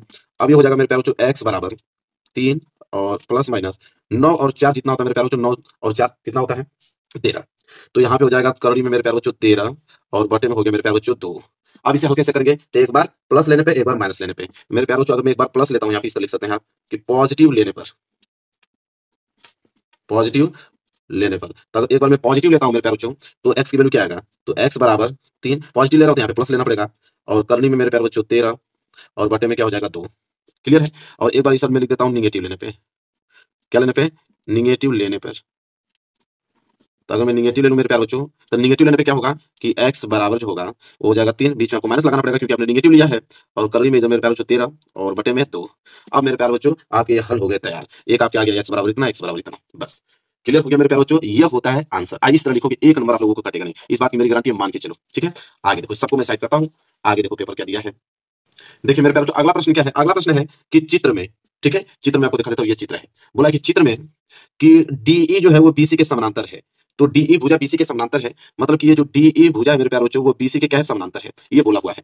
इसके बाद बोला है कि भुजा एडी की लंबाई ज्ञात कीजिए। एडी मतलब ये वाला भुजा, भुजा एडी की लंबाई ज्ञात कीजिए, जबकि दिया गया है कि ए बराबर 2.7 सेंटीमीटर, बीडी बराबर 10.8 सेंटीमीटर तथा सी बराबर 8.1 सेंटीमीटर। तो एडी की लंबाई ज्ञात कीजिए। अब मेरे प्यारे बच्चों ध्यान से इस चित्र को देखो। एडी की लंबाई पूछा है। किसी भी त्रिभुज में अगर दो भुजाएं समानांतर है तो ये जो डीई भुजा है वो दो भुजाओं को समानुपात में विभाजित करता है। थेल्स प्रमेय के अनुसार ये बात आपको भी मालूम है। तो समानुपात में विभाजित करने का मतलब कि एडी बटे में डीबी और ए बटे में ईसी, आप भी जानते हो। तो आप लिखोगे मेरे प्यारे बच्चों इसको कैसे लिखा जाता है, आप इस लाइन को लिखोगे। चलिए तो मेरे प्यारे बच्चों ये लाइन आपको लिखना जरूरी है। जब तक ये लाइन नहीं लिखोगे तब तक आप इसको सॉल्व नहीं करोगे। अगर करोगे भी तो नंबर आपका कट जाएंगे। 100% इस बात की मेरी गारंटी, नंबर कट जाएगा। लिखना पड़ेगा, लिखोगे चूंकि त्रिभुज में किसी भुजा के समांतर खींची गई रेखा शेष भुजाओं को समान अनुपात में बांटती है। अब जाके तब आप फार्मूला लगाओगे कि एडी बटे में डीबी। ये लिखने के बाद ताकि तब एग्जाम को समझाएगा कि भाई किस नियम के अनुसार आपने यह फार्मूला लगाया है। तो एडी बटे में डीबी बराबर होगा मेरे प्यार बच्चों एई बटे में ईसी के, तब जाके ये बराबर होगा। अब यहाँ पे आप वैल्यू रख सकते हो। देखो मेरे प्यारों जो एडी एडी का वैल्यू तो हमको निकालने के लिए दिया है, तो एडी की जगह हम तो एडी ही रखेंगे। अब बटे में डीबी का वैल्यू दिया, देखो डीबी का वैल्यू 10.8 सेंटीमीटर, तो इसके नीचे हम लोग लिखेंगे 10.8 बराबर ए ए का वैल्यू 2.7 दिया हुआ है मेरे प्यार बच्चों, और बटे में यहाँ पे ईसी का वैल्यू 8.1, तो 8.1 हमने लिख दिया। अब इसे हल करेंगे। अब तीनों का गुणा कर लो, एडी का गुणा 8.1 में करोगे तो ये हो जाएगा मेरे प्यार बच्चों की एडी गुणे 8.1 और बराबर इसका गुणा इसमें करोगे तो हो जाएगा आपका 2.7 और गुणे में 10.8। ठीक है। अब मेरे प्यार बच्चों में अगर एडी निकालता हूं तो एडी बराबर क्या होगा आपका, ऊपर तो ऐसे ही रहेगा 2.7 गुणे 10.8, ये जो गुणा में है नीचे आएगा तो भाग में हो जाएगा 8.1, ये भाग में हो गया। ठीक है। अब मेरे प्यारों से घटाना है तो ध्यान दो, इस दशमलव से इस दशमलव को उड़ा दो, इस 27 हो गया 81 हो गया। ठीक है। अब 27 तिया 81 होता है, तो 27 तिया 81 तीन बार में कर गया। अब 3 से इसको काट दो तो 3 तिया 9 और 3 6 18, 3.6, बात खत्म। तो एडी बराबर मेरे प्यार बच्चों कितना आ गया, 3.6 सेंटीमीटर। यही आपका राइट आंसर होगा। अब मेरे प्यारों एक नंबर आपको नहीं कटेंगे, पूरे के पूरे नंबर मिलेंगे अगर इस तरह हल करते हैं। ये हो गया आपका आंसर। ठीक है, समझ में आ गया ना आप लोगों को, तो इसको ऐसे हल करते हैं। बिल्कुल क्लियर आप लोगों को, कोई भी डाउट 1% डाउट नहीं होगा। ठीक है, आगे देखिए क्या है। आगे मेरे प्यारों घ वाला, चलिए मेरे प्यारों अगला प्रश्न देखो कि समीकरण 3x² माइनस 7x प्लस 2 के मूलों का योगफल और गुणनफल बिना मूल ज्ञात कीजिए। बिना मूल ज्ञात मतलब बिना गुणनखंड विधि का हल किए ही आपको इसका योगफल और गुणनफल ज्ञात करना है। देखो मेरे प्यारों कैसे हल करोगे। सबसे पहले ब्लैक पेन लेता हूं मैं, यहाँ पर लिखूंगा हल। क्या लिखूंगा, हमने लिखा हल। ठीक है। अब लिखेंगे कि दिया गया समीकरण। ठीक है, क्या लिखोगे कि दिया गया समीकरण, दिया गया समीकरण, क्या समीकरण दिया गया मेरे प्यार बच्चों। तो दिया गया समीकरण जो हमारे पास है वह है 3x² माइनस के 7x और प्लस के 2। अब इसका हमें योगफल ज्ञात करना है और गुणनफल ज्ञात करना है मेरे प्यार बच्चों। सबसे पहले मूलों का योगफल, आपको फार्मूला याद होना ही चाहिए मेरे प्यार बच्चों। देखो मूलों का योगफल अगर आप ज्ञात करना चाहते हो तो यहाँ पे फार्मूला लिख लो, एकदम रट जाओ कि मूलों का योगफल किस फार्मूले से ज्ञात करते हैं। तो मूलों का योगफल जो होता है मेरे प्यार बच्चों वो होता है कि माइनस बी बटे ए होता है। एकदम फिट कर लो अपने दिमाग में। ठीक है। तो यहाँ पे मूलों का अगर मैं योगफल निकालूं तो माइनस तो फार्मूला में है। ठीक है। अब बी बटे ए लिखने के लिए आपको एबीसी की वैल्यू चाहिए, तो आप पहले एबीसी की वैल्यू निकालो। तो ए बराबर क्या होगा, ए जो होता है एक्स स्क्वायर का गुणांक होता है, तो ए बराबर तो 3 आ गया। बी जो होता है वो आपका एक्स का गुणांक होता है, तो एक्स बराबर माइनस के 7 आ गया। और सी जो होता है मेरे प्यारों अचर पद होता है, तो सी बराबर 2 आ गया। ठीक है। अब यहाँ पे माइनस माइनस लिख दिया, बी का वैल्यू कितना माइनस के 7, तो बी का हमने लिख दिया माइनस के 7। और बटे में ए का वैल्यू कितना है 3, तो इसको करोगे तो माइनस माइनस प्लस, तो 7 और 3, तो 7 बटे 3 जो मेरे प्यारों वो मूलों का योगफल आ गया। 7 बटे 3 जो है वो मूलों का योगफल आ गया। इसी तरह मूलों का गुणनफल, तो मूलों का गुणनफल का भी फार्मूला चलता है मेरे प्यार बच्चों। क्या होता है उसको नोट करो, तो यहाँ लिखोगे मूलों का गुणनफल, मूलों का गुणनफल। तो मूलों का गुणनफल जो फार्मूला चलता है मेरे प्यार बच्चों होता है सी बटे ए। यहाँ लिख लेना क्या होता है, सी बटे ए। सी मतलब अचर पद, बटे में ए मतलब एक्स स्क्वायर का गुणांक। तो सी का वैल्यू कितना मेरे प्यार बच्चों 2, सी की जगह हम क्या लिखेंगे 2 और ए बराबर 3, तो 2 बटे 3 जो मेरे प्यार बच्चों मूलों का गुणनफल आ जाएगा। अब इस तरह लिखोगे तो एक नंबर आप लोगों का कटेगा नहीं। ठीक है। चलो ये भी प्रश्न हमने क्लियर कर दिया, इसको मैं साइड करता हूँ। ठीक है। अब देखो मेरे प्यार बच्चों अगला प्रश्न, अगला प्रश्न है अड़ा वाला। क्या है, देखो प्रश्न है कि एक 22 सेंटीमीटर लंबे और 18 सेंटीमीटर चौड़े दफ्ती के टुकड़े को मोड़कर 18 सेंटीमीटर ऊंचा एक बेलन बनाया गया है, तो इस प्रकार बने बेलन का आयतन ज्ञात कीजिए। ठीक है। अब देखो मेरे प्यार बच्चों इसको कैसे हल करके, मैं पेज ले लेता हूं हल करने के लिए, फिर इसको हल करता हूं। देखो मैंने ले लिया पेज। सबसे पहले आप हल लिखोगे, क्या लिखोगे हल। अब देखो कैसे इसको सॉल्व करोगे। तो बोला कि 22 सेंटीमीटर लंबे और 18 सेंटीमीटर चौड़े दफ्ती के टुकड़े को मोड़कर, तो यहाँ पर लिखेंगे कि दफ्ती के टुकड़े की माप, तो दफ्ती के टुकड़े, तो दफ्ती के टुकड़े की जो माप दिया है मेरे प्यारों को लिखना पड़ेगा। माप दिया है यहाँ पे 22 सेंटीमीटर गुणे 18 सेंटीमीटर, तो 22 सेंटीमीटर लंबा और 18 सेंटीमीटर चौड़ा। ठीक है, यह माप दिया हुआ है। फिर बोला इसे मोड़कर 18 सेंटीमीटर ऊंचा एक बेलन बनाया गया है, तो यहाँ पर लिखेंगे इसे मोड़कर 18 सेंटीमीटर, ब्लैक पेन से लिखेंगे 18 सेंटीमीटर, इसे मोड़कर 18 सेंटीमीटर ऊंचा, 18 सेंटीमीटर ऊंचा बेलन बनाया गया है। ये लिखना ही पड़ेगा मेरे प्यारे बच्चों। नंबर अगर आप मैथ में पूरे लाना चाहते हो तो लिखना ही पड़ेगा, इस बात की गारंटी मेरी, नहीं तो नंबर फिर 100% कटेंगे। ठीक है। तो यहाँ पे लिखा है 18 सेंटीमीटर ऊंचा बेलन बनाया गया है। ठीक है।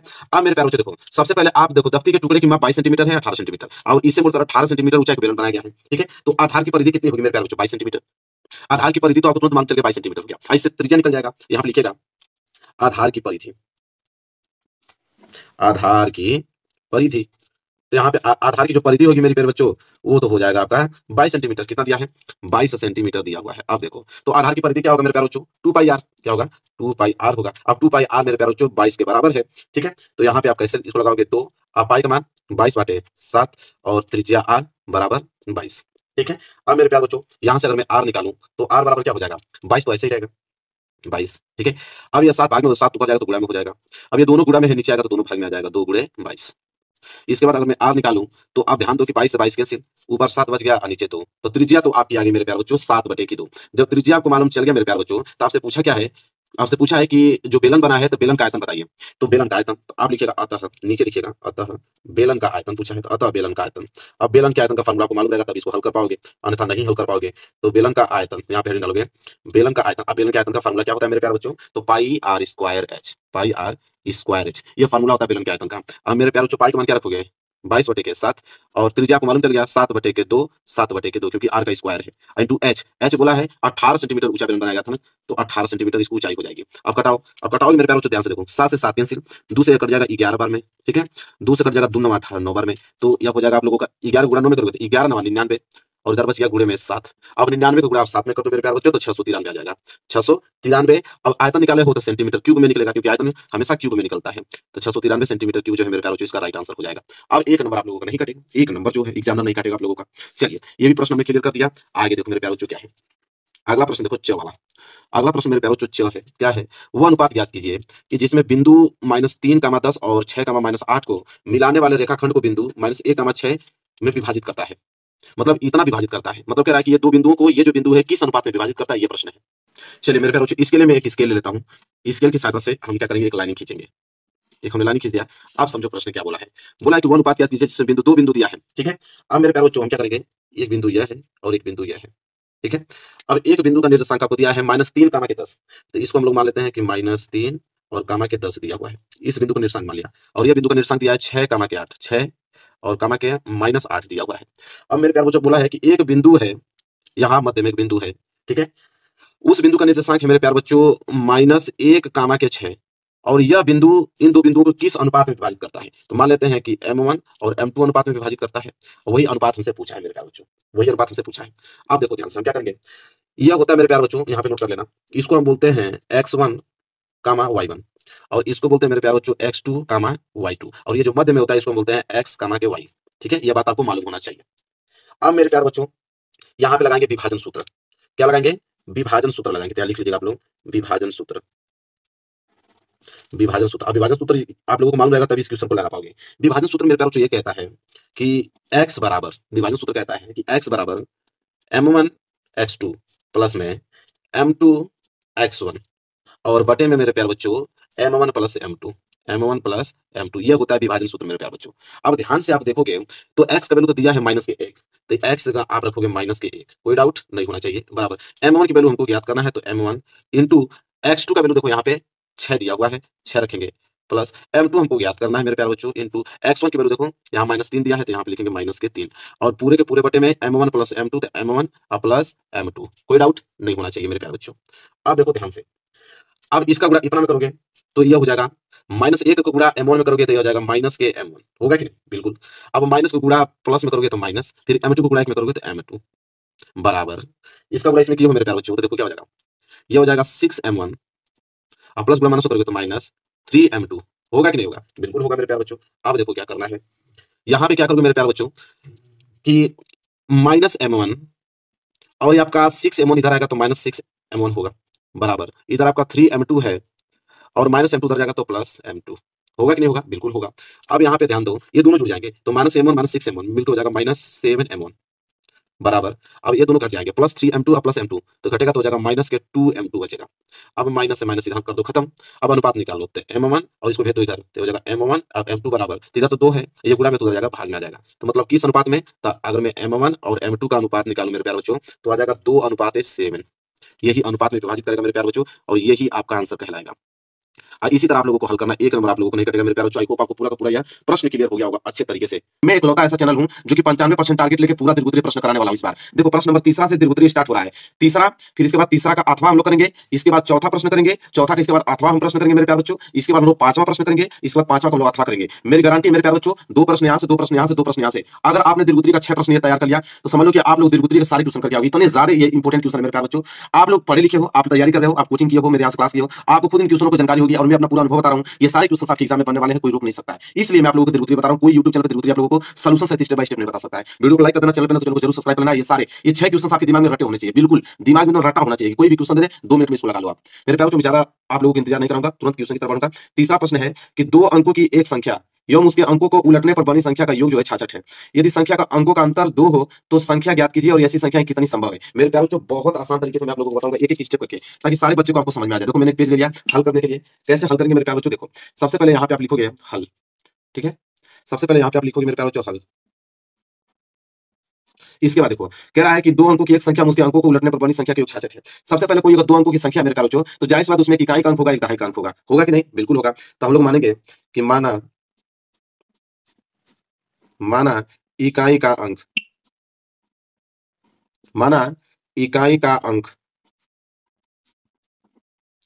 तो माना इकाई का अंक हमको मालूम नहीं मेरे प्यारे बच्चों, तो हम लोग x मान लेंगे। इकाई का अंक नहीं मालूम तो हम लोग क्या मान लेंगे? x मान लेंगे। फिर लिखेंगे तथा दहाई का अंक,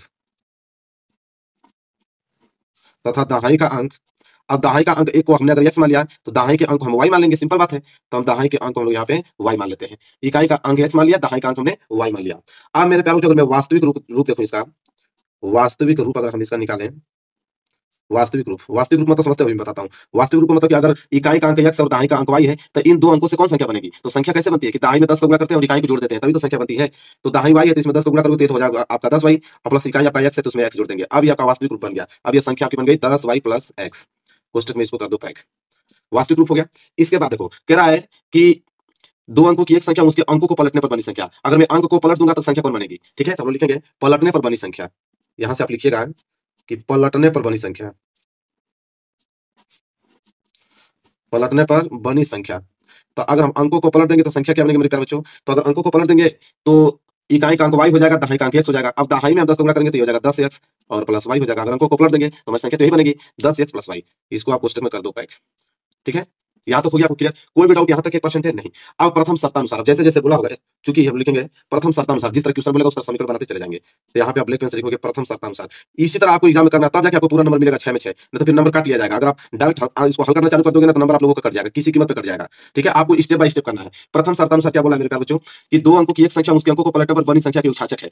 तो 2 अंकों की एक संख्या का यह है, अंकों पर पलटने बनी संख्या यह है, दोनों का अगर मैं योग कर दूं तो 66 होगा। तो दोनों को जोड़ दो सिंपल। तो एक हमारे पास है आपका 10y प्लस x है एक कोष्टक में, इसमें जोड़ दो। अंकों को पलटने पर बनी संख्या क्या है? 10x plus y। जोड़ने पर इनका योग कितना आ रहा है मेरे प्यारों? 66 आ रहा है। जोड़ने पर हमने 66 कर दिया। कोई दिक्कत यहाँ तक नहीं। अब इसको हल करो। अब हल करोगे तो 10y और 1y मिलकर हो जाएगा 11y। तो ये तो आपका 11y हो गया, यहाँ पे हमने लिख दिया। और प्लस 10x और 1x मिलकर ये भी आपका हो जाएगा 11x। तो ये भी हो गया आपका 11x और बराबर इधर हो गया आपका 66। अब मेरे प्यारों 11 इसमें भी है, 11 इसमें भी है। 11 को कॉमन ले लिया जाए। जब 11 को हम लोग कॉमन ले लेंगे मेरे प्यार बच्चों तो इधर तो सिर्फ बच जाएगा y और प्लस इधर बच जाएगा आपका सिर्फ x और बराबर में इधर बच गया आपका 66। आप क्या करेंगे तो 11 6 के 66 6 बार में कट गया तो इधर बच जाएगा आपका y धन x और बराबर के बच गया आपका 6। इसे हम लोग मान लेंगे समीकरण पहला। इसे हम लोग कर देते हैं मेरे प्यारे बच्चों कोष्टक में पैक और ये आपका हो गया समीकरण नंबर पहला हो गया। यहां तक किसी को दिक्कत नहीं। अब द्वितीय शर्तानुसार बोला है मेरे प्यारे बच्चों यहाँ पे कि यदि संख्या के अंकों का अंतर 2 हो, तो संख्या के अंतर का बोला है कि संख्या के अंकों का अंतर 2 हो, तो संख्या के अंकों का अंतर मेरे प्यारे बच्चों हम लोग मान लेंगे कि x माइनस वाई, एक संख्या x थी, अगर इसमें से एक संख्या y को घटा दूं तो उसका अंतर आएगा 2। यही बोला है ना, बस काम बन गया मेरे प्यारे बच्चों। इससे समीकरण आप दूसरा मान लो। समीकरण पहला आपके पास है, यहाँ समीकरण दूसरा है, बस अब यहाँ पे काम बन जाएगा। समीकरण 1 और समीकरण 2 को जोड़ने पर यहाँ पे लिख दीजिएगा कि समीकरण 1 और प्लस समीकरण 2, समीकरण 1 और समीकरण 2 को जोड़ने पर। चलो जोड़ देते हैं। तो जोड़ोगे तो ये आपका y प्लस x है, इसको हम लोग x प्लस y लिख सकते हैं, कोई दिक्कत नहीं है। तो x प्लस y बराबर 6 और यहाँ के पास है x माइनस y बराबर के 2। ठीक है, जोड़ देते हैं। जब जोड़ेंगे मेरे प्यारे बच्चों तो प्लस y और माइनस y कैंसिल हो जाएगा, x मिलकर हो जाएगा आपके पास 2x और बराबर 6 और 2 मिलकर हो जाएगा 8। जब यहाँ से x का वैल्यू निकालूंगा तो x बराबर आ जाएगा 8 बटे के 2। जब कटा देंगे तो x बराबर 2 चौको 8, 4 बार में कट जाएगा और x का वैल्यू कितना आ जाएगा 4। जब x का वैल्यू 4 आ गया तब x का मान समीकरण पहला में रख दो, काम बन जाएगा। या समीकरण दूसरा में रखोगे तभी काम बन जाएगा। तो यहाँ पे आपको लिखना पड़ेगा मेरे प्यारे बच्चों कि x का मान, यहाँ पे लिखेंगे कि x का मान समीकरण पहला में रखने पर, यक्स का मान समीकरण पहला में रखने पर, दूसरा में रखोगे तभी भी आंसर आप लोगों को सेम ही मिलने वाला है, कोई यहाँ पे आंसर में फर्क नहीं पड़ेगा। ठीक है, रखने पर अब समीकरण ए का मान, अरे समीकरण यक्स का मान समीकरण एक में रखने पर, अब समीकरण एक हमारे पास है क्या, यक्स धन वाई बराबर के 6 है, तो यक्स बराबर 4, तो यक्स हम लोग 4 लिखेंगे, और प्लस वाई बराबर के 6, तो यहाँ से वाई बराबर क्या हो जाएगा मेरे प्यारे बच्चों 6 प्लस 4 उधर जाएगा तो माइनस के 4, और वाई बराबर 6 में से 4 गया तो 2, तो वाई बराबर 2 आ गया और यक्स बराबर 4 आ गया। बस अब हो गया मेरे प्यारे बच्चों। तो यहाँ पे पहली संख्या जो होगी मेरे प्यारे बच्चों, संख्या ही पूछा था कि ऐसी कितनी संख्या संभव है, तो पहली संख्या हमने माना था मेरे प्यारे बच्चों क्या, तो वो संख्या हमारी वास्तविक संख्या क्या थी, 10y प्लस यक्स था, यही था। ठीक है, और इधर आप इस तरह लिख दीजिएगा दूसरी संख्या, अंकों को पलटने पर एक संख्या बनी थी ना, तो यहाँ पे लिख दीजिएगा उसका नाम दूसरी संख्या। दूसरी संख्या क्या था मेरे प्यारे बच्चों, दूसरी संख्या था जब अंकों को पलटे थे तो 10 यक्स धन वाई, यही था। बस अब दोनों संख्या निकल जाएगा, तो हो जाएगा आपका 10 गुणे वाई का वैल्यू कितना आया है 2 और धन यक्स का वैल्यू कितना आ गया 4, तो ये जाएगा 10 दूनी के 20, 20 4 24, तो एक संख्या तो कितनी आ गई 24 और एक संख्या कितनी हो जाएगी 10 गुणे यक्स का वैल्यू कितना है 4 और धन वाई का वैल्यू कितना है 2, तो 10 चौको 40 2 42, एक संख्या कितनी आ जाएगी 42 आ जाएगी। तो ऐसी कितनी संख्या संभव है, दो संख्या, एक आपका 24 है और दूसरा आपका 42 है। यह हुआ आंसर। इस तरह लिखोगे तब जाके आपको 6 में 6 नंबर एग्जामिनर आपको देगा मेरे प्यारे बच्चों। समझ में आ गया आप लोगों को, कोई भी डाउट 1% डाउट नहीं होगा। चलिए आगे बढ़ेंगे, दूसरा प्रश्न देखेंगे। यह प्रश्न क्लियर हो गया ना मेरे प्यारे बच्चों, एक बार दो बार तीन बार जितना बार होगा इसको रिवाइज करके जाना, मैं आपको बता रहा हूँ जितना भी हो सके। ठीक है, अब अथवा देखो, अथवा वाला प्रश्न, इस प्रश्न को कैसे लगाएंगे कि 5 वर्ष पूर्व नूरी की आयु सोनू की आयु की 3 गुनी थी, 10 वर्ष पश्चात नूरी की आयु सोनू की आयु की 2 गुनी हो जाएगी, नूरी और सोनू की आयु कितनी है मेरे प्यारे बच्चों, ये पूछा है। कितने नंबर का, 6 नंबर का प्रश्न है, आप समझ सकते हो मेरे प्यारे बच्चों। अब इसको कैसे लगाएंगे देखो, इसके लिए मुझे एक पेज लेना पड़ेगा, मैं लेता हूँ। चलो मैंने पेज ले लिया, आप देखो कैसे इसको हल करेंगे। तो यहाँ पे ब्लैक पेन से लिखेंगे हल। ठीक है, हमने लिखा हल। अब देखो बोला मेरे प्यारे बच्चों, हल दिख रहा है। 5 वर्ष पूर्व नूरी की आयु सोनू की आयु की 3 गुनी है, 10 वर्ष पश्चात नूरी की आयु सोनू की आयु की 2 गुनी हो जाएगी, नूरी और सोनू की आयु कितनी है, और नूरी और सोनू की आयु मालूम नहीं है, उसी को तो हमें मानना है। तो हम लोग लिखेंगे कि माना नूरी की वर्तमान आयु, यहाँ पे आपको लिखना पड़ेगा, एग्जामिनर तभी नंबर देगा, मैं आपको बता रहा हूँ, रियलिटी बता रहा हूँ। ठीक है, इसी तरह जिस प्रकार बता रहा हूँ सेम उसी प्रकार पे हल करना कॉपी में। माना नूरी की वर्तमान आयु, माना नूरी की वर्तमान आयु, तो माना नूरी की वर्तमान आयु मेरे प्यारे बच्चों x वर्ष है, x वर्ष। ठीक है, यहाँ तक क्लियर है। तथा सोनू की वर्तमान आयु, यहाँ लिखेंगे तथा सोनू, तथा सोनू की वर्तमान आयु। ठीक है, एक को हमने x मान लिया, इसको हम लोग क्या मान लेंगे, y मान लेंगे, सिंपल। तो सोनू की वर्तमान आयु को हम लोग मान लेंगे y वर्ष। ठीक है, y वर्ष मान लेंगे। ठीक है, दोनों हो गया ना, नूरी की वर्तमान आयु x, सोनू की वर्तमान आयु। ठीक है, अब मेरे प्यारे बच्चों देखो बोला है 5 वर्ष पूर्व नूरी की आयु सोनू की आयु की 3 गुनी थी, तो अब हम लोग लिखेंगे 5 वर्ष पूर्व। क्या लिखेंगे, 5 वर्ष पूर्व नूरी की आयु, 5 वर्ष पूर्व नूरी की आयु, तो 5 वर्ष पूर्व नूरी की आयु कितनी हो जाएगी। अच्छा आप ही बताओ कि इस समय अगर x वर्ष की है तो 5 वर्ष पूर्व कितनी हो जाएगी, x माइनस 5 वर्ष। और मैं आपको कहूं कि आप इस समय 20 वर्ष के हैं, 5 वर्ष पूर्व कितने वर्ष होंगे, तो 20 माइनस 5, इसी तरह करते हैं 15 वर्ष। तो 5 वर्ष पूर्व नूरी की आयु कितनी हो जाएगी मेरे प्यारे बच्चों, तो हो जाएगी आपकी x माइनस 5, मतलब वर्तमान में से 5 वर्ष घटा देंगे तो x माइनस 5 वर्ष की हो जाएगी। ठीक है, इसी तरह 5 वर्ष पूर्व हम लोग सोनू की आयु भी निकालेंगे, तो यहाँ लिख लीजिएगा 5 वर्ष पूर्व सोनू, 5 वर्ष पूर्व सोनू की आयु बराबर, यहाँ पे अपने से फिलअप कर लीजिएगा। ठीक है, तो 5 वर्ष पूर्व जो सोनू की आयु होगी हो जाएगी y माइनस 5 वर्ष। क्लियर है यहाँ तक। चलो अब यहाँ पे प्रथम शर्तानुसार बस जैसे जैसे बोलेगा वैसे वैसे आप समीकरण बनाते जाना। ठीक है, और आंसर आपके सामने निकल कर आ जाएगा। मैथ बहुत ज्यादा आसान है, बस एक बार आप प्रैक्टिस करके जाना क्वेश्चन को, इसके बाद देखना एक प्रश्न छोड़ के आप एग्जाम में नहीं आओगे। प्रथम शर्तानुसार, अब मेरे प्यारे बच्चों क्या बोला है प्रथम शर्तानुसार, आप देखो बोला है यहाँ पे कि 5 वर्ष पूर्व नूरी की आयु सोनू की आयु की 3 गुनी थी। अब 5 वर्ष पूर्व नूरी की जो आयु है, नूरी की आयु कितनी है x माइनस 5, तो 5 वर्ष पूर्व नूरी की आयु सोनू की आयु की है, सोनू की आयु कितनी है y माइनस 5 वर्ष, और इसकी आयु की 3 गुनी है, 3 गुनी का मतलब इसमें 3 का आप गुणा कर दो, बात खत्म, इसके बाद बराबर कर दो, हो गया।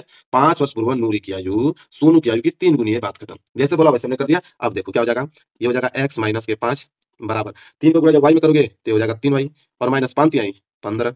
ठीक है, अब क्या करोगे मेरे प्यारे बच्चों, इधर हो गया आपका x प्लस 3y इधर आ जाएगा तो हो जाएगा माइनस के 3y बराबर, इधर बच गया आपका माइनस के 15 और माइनस के 5 उधर जाएगा तो प्लस के 5। अब ये हो जाएगा यहाँ पे x माइनस 3y बराबर माइनस 15 प्लस 5 माइनस के कितना हो जाएगा 10, माइनस के हो गया 10। अब ये हो गया समीकरण नंबर पहला है आपका, ये हो गया आपका समीकरण नंबर पहला, हमने इसका नाम दे दिया समीकरण नंबर पहला।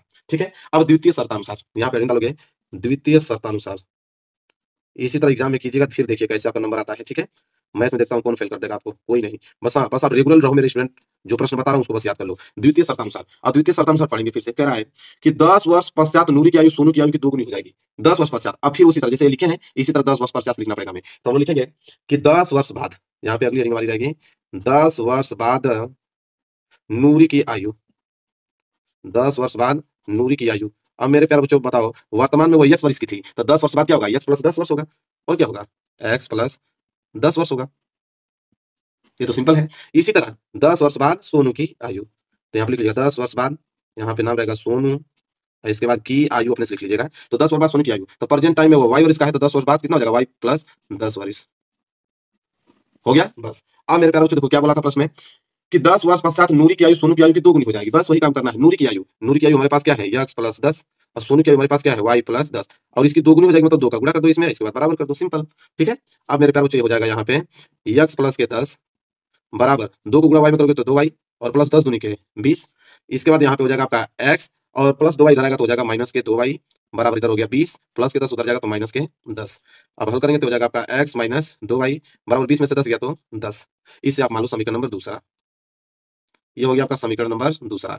और इधर आया था आपका समीकरण नंबर पहला, समीकरण पहला और समीकरण नंबर दूसरा। ठीक है। इसमें भी प्लस x है, इसमें भी प्लस x है, तो घटा दो समीकरण एक में से समीकरण दूसरा को घटाने पर। ठीक है। तो यहाँ पे लिख दीजिएगा कि समीकरण एक माइनस समीकरण दो, समीकरण एक में से हम घटा रहे हैं समीकरण दूसरा को, क्योंकि दोनों प्लस में है इसलिए घटाना पड़ेगा हमें। तो समीकरण एक माइनस समीकरण दो, समीकरण एक हमारे पास क्या है x माइनस 3y बराबर माइनस के 10। ठीक है। और दूसरा क्या है x माइनस 2y बराबर सिर्फ 10। ठीक है। जब इसको घटाएंगे तो घटाने पर चिन्ह चेंज हो जाता है, तो ये प्लस है तो माइनस, ये माइनस है तो प्लस, और ये प्लस है तो माइनस। इतना बात तो आपको भी जानकारी होगी। ठीक है।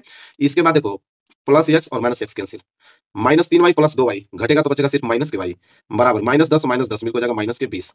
अब माइनस माइनस जैसे काटोगे तो y बराबर 20, तो y बराबर तो क्या आ गया 20 वर्ष आ गया। y बराबर क्या आ गया 20 वर्ष। इसको यहाँ पे घेर दो अच्छे से कोष्टक से कि y बराबर 20 वर्ष आ गया। अब y का मान उठाकर किसी भी समीकरण में रख दो, तुम y का मान उठाकर समीकरण एक में रख दो या दो में, तो यहाँ पे आपको लिखना पड़ेगा कि y का मान नीचे लिखना पड़ेगा, y का मान समीकरण 2 में रखने पर, या समीकरण एक में भी रखोगे तो आंसर आपको मिल जाएगा। y का मान समीकरण 2 में रखने पर,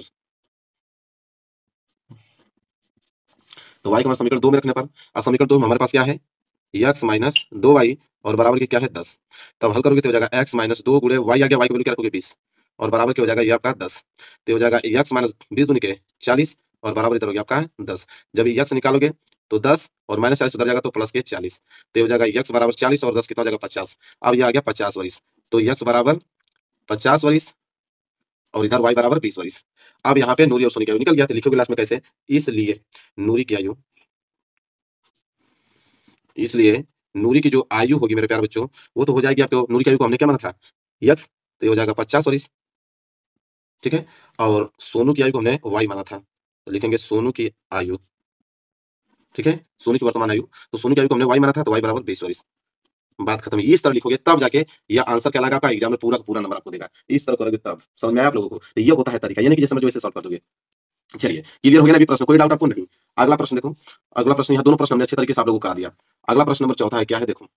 चौथा मेरे प्यारे बच्चों है कि एक बहुमंजिल भवन के शिखर से देखने पर एक 8 मीटर ऊंचे भवन के शिखर और तल के अवनमन कोण क्रमशः 30 डिग्री और 45 डिग्री है। बहुमंजिल भवन की ऊंचाई और दो भवनों के बीच की दूरी ज्ञात करना है। 6 नंबर का बहुत ज्यादा इंपॉर्टेंट प्रश्न है। चलिए अब देखिए हमें क्या करना पड़ेगा, एक चित्र बनाना पड़ेगा तभी समझ में आएगा। अब चित्र आपको एग्जाम में भी बनाना है कि एक बहुमंजिल भवन के शिखर से देखने पर एक 8 मीटर ऊंचे भवन के शिखर और तल के अनुमान कोण 30 और 45 डिग्री है। देखो कहना क्या चाह रहा है, मैं यहाँ पे चित्र बनाता हूँ। ये आपका जमीन है, धरती। ठीक है। अब मेरे प्यारे बच्चों यहाँ पे एक बहुमंजिल भवन खड़ा है। ठीक है। ये बहुमंजिल यहाँ पे इतना बड़ा भवन हमने खड़ा कर दिया। ठीक है। बहुमंजिल भवन हो गया, और एक आपका 8 मीटर ऊंचा भवन है छोटा सा, जो कि इधर साइड है, इतना छोटा एक 8 मीटर ऊंचा भवन है। ठीक है। अब बोला है कि एक बहुमंजिल भवन के शिखर, शिखर मतलब बहुमंजिल भवन का शिखर यह है।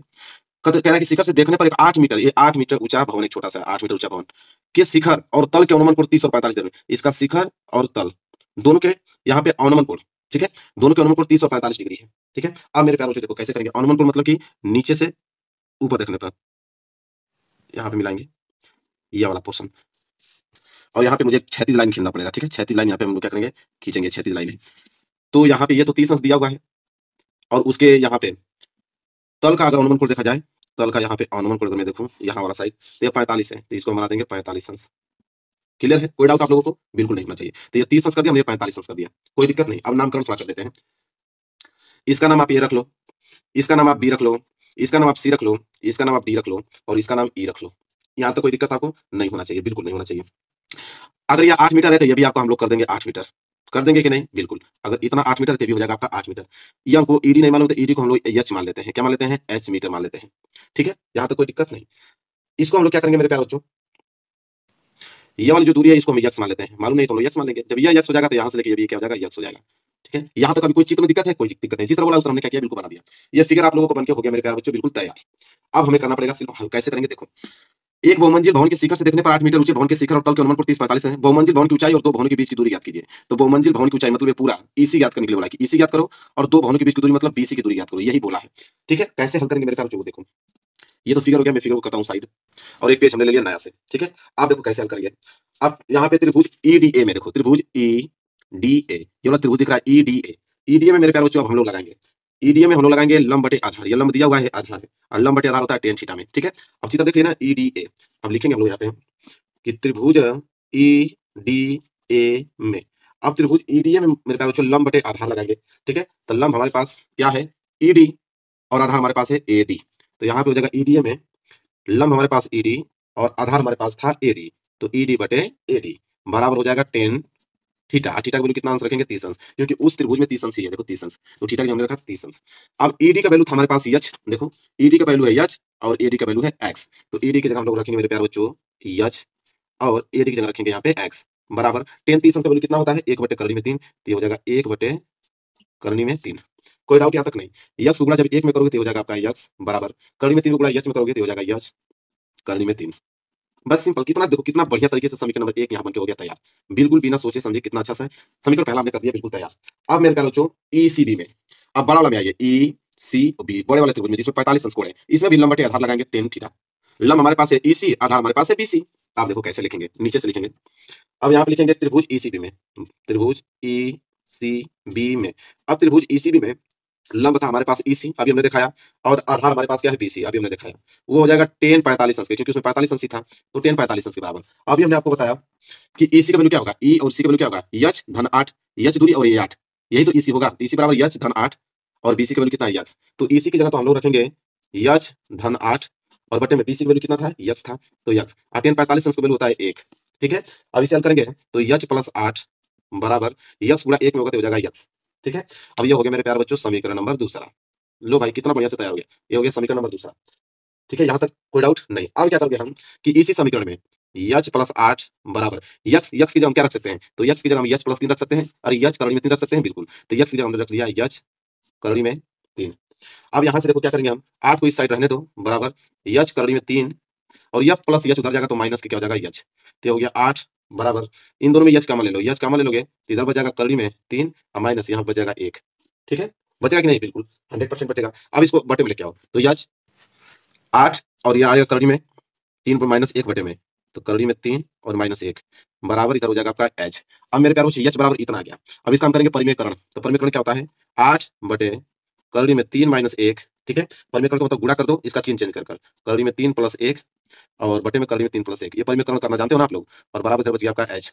परिमेयकरण करोगे मेरे प्यारे बच्चों तो अब यहाँ पे 8 गुणा इसमें हो जाएगा तो हो जाएगा आपका 8 कोष्टक में करनी में 3 धन 1 गुणा करोगे तो ये आएगा, अब बटे में ये आपका देखो a माइनस बी और a प्लस बी, फार्मूला क्या होता है a square minus b square, तो a स्क्वायर मतलब कि करनी में 3 का स्क्वायर और माइनस बी स्क्वायर मतलब कि a का स्क्वायर, b हमारे पास 1 है तो a का स्क्वायर और बराबर इधर बच गया आपका h। ठीक है, अब क्या होगा यहाँ पे कि 8 और करनी में 3 माइनस अरे 3 प्लस 1 और बटे में करनी में 3 का स्क्वायर करोगे तो 3 और माइनस 1 का स्क्वायर करोगे तो 1।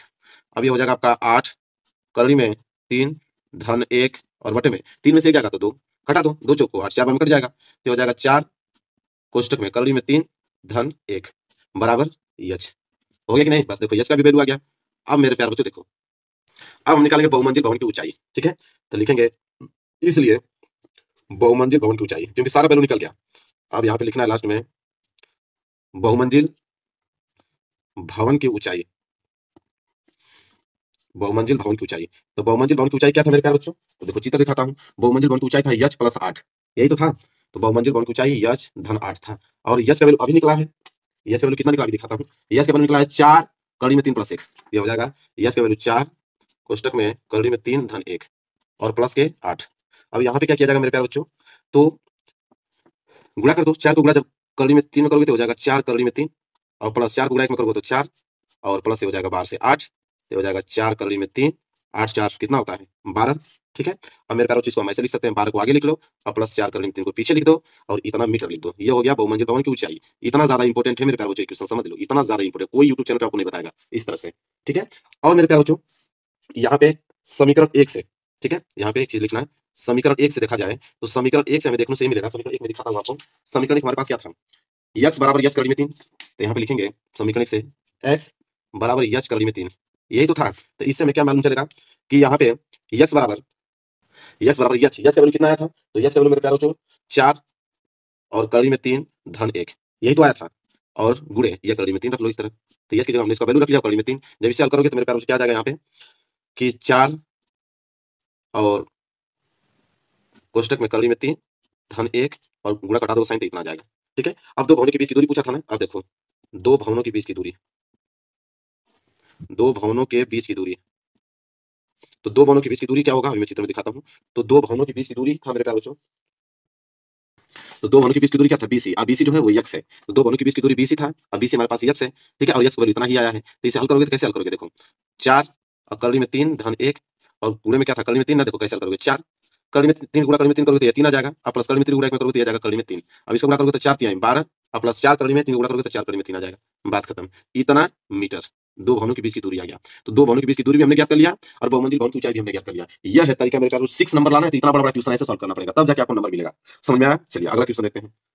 चलिए अगला प्रश्न देखो। अगला प्रश्न मेरे प्यारों जो बहुत ज्यादा इंपॉर्टेंट है। कह रहा है कि भूमि के एक बिंदु P से एक 10 मीटर ऊंचे भवन के शिखर का उन्नयन कोण जो है 30 अंश है और भवन के शिखर पर एक ध्वज को लहराया गया है और P से ध्वज के शिखर का उन्नयन कोण 45 अंश है। ध्वज दंड की लंबाई और बिंदु P से भवनों के बीच की दूरी ज्ञात कीजिए और क्रम में 3 का वैल्यू 1.732 ले सकते हो। बहुत ज्यादा इंपॉर्टेंट मेरे प्यारों, बहुत ही ज्यादा इंपॉर्टेंट है। इसके लिए भी हमें एक डायग्राम बनाना पड़ेगा, जिस तरह मैंने अगला क्वेश्चन में डायग्राम बनाया था। ठीक है, चलो बनाते हैं डायग्राम। क्या बोला है कि भूमि के बिंदु P से 10 मीटर ऊंचे भवन के शिखर का उन्नयन कोण 30 अंश है। सबसे पहले तो हमें एक वही बनाना पड़ेगा मेरे प्यारे बच्चों, पहले भूमि बनाना पड़ेगा। एक हमने धरती बना लिया। ठीक है, अब मेरे प्यारे बच्चों बोला है कि भूमि के एक बिंदु P से एक 10 मीटर ऊंचे भवन के शिखर का, तो एक 10 मीटर ऊंचा भवन बनाएंगे। तो इधर हम 10 मीटर एक ऊंचा भवन बना देते हैं। लो भाई, ये 10 मीटर ऊंचा एक भवन हमने बना दिया।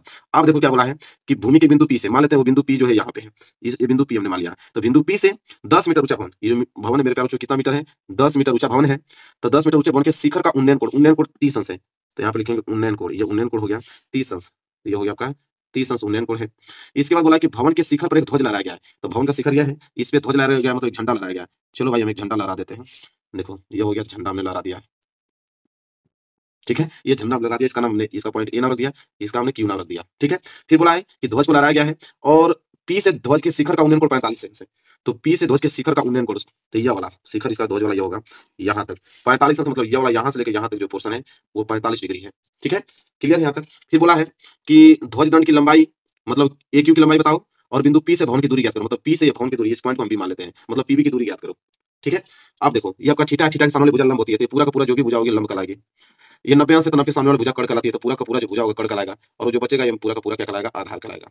तो चित्र बन के हो गया तैयार। अब हमको करना है सिर्फ सॉल्व। ठीक है, चित्र को करता हूं मैं साइड, एक अलग से पेज लेता हूं और इसके बाद सॉल्यूशन करता हूं। चलिए अब मेरे प्यारों इसको सॉल्व कैसे करेंगे? पहली बात है ध्वज दंड की लंबाई पूछा है। ठीक है, तो जो चीज पूछा है पहले उसको लिख लेंगे। क्या पूछा है यहाँ पे लिख देंगे ध्वज दंड की लंबाई।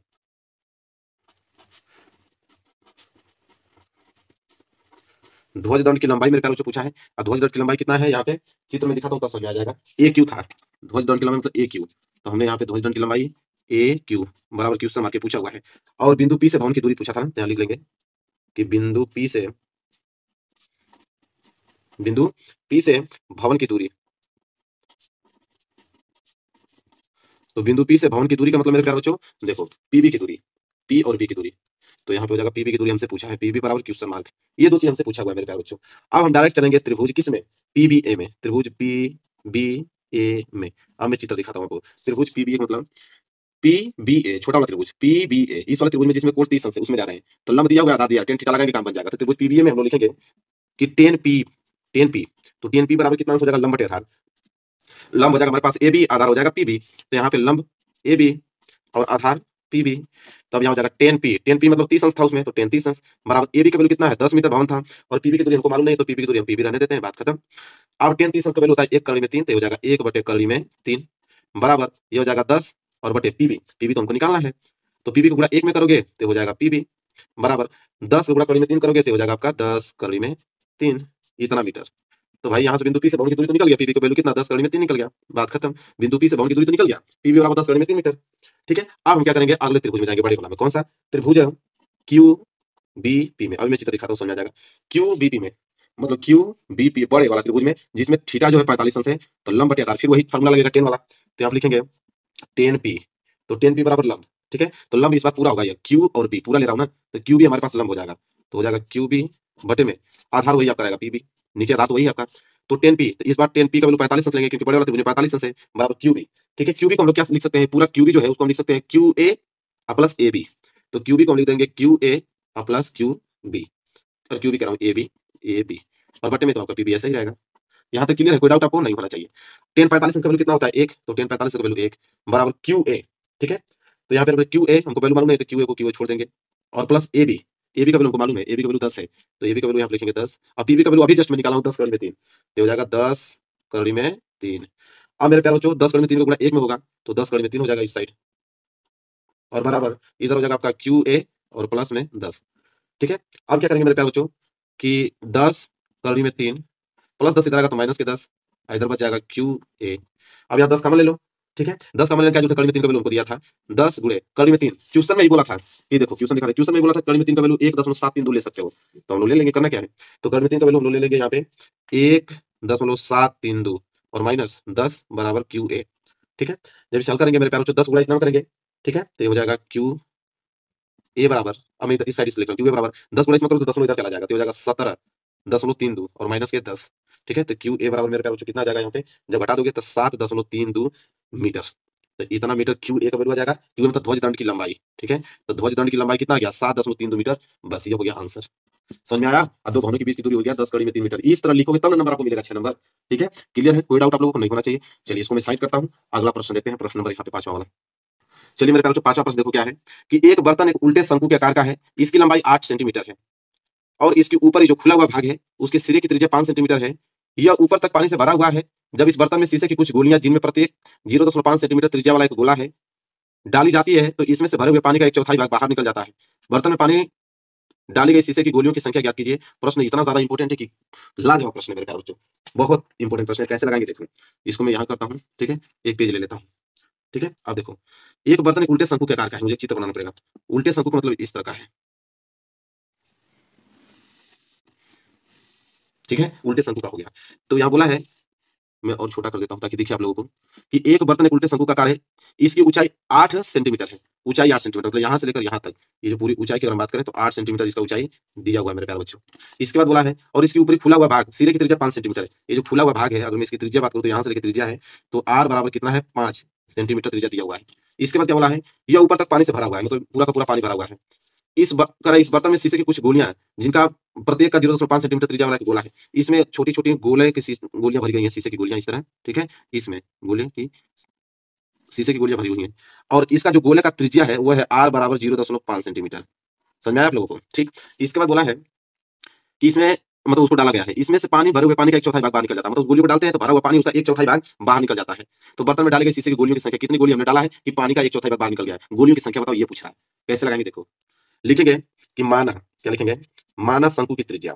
ठीक है, माना शंकु की त्रिज्या, तो माना शंकु की त्रिज्या कैपिटल आर मान लेते हैं। शंकु की त्रिज्या को हमने कैपिटल आर मान लिया क्योंकि यहाँ पे दो त्रिज्या है, तो इसको मैंने कैपिटल आर मान लिया, इसको स्मॉल आर मान लेंगे, तो माना शंकु की त्रिज्या कैपिटल आर।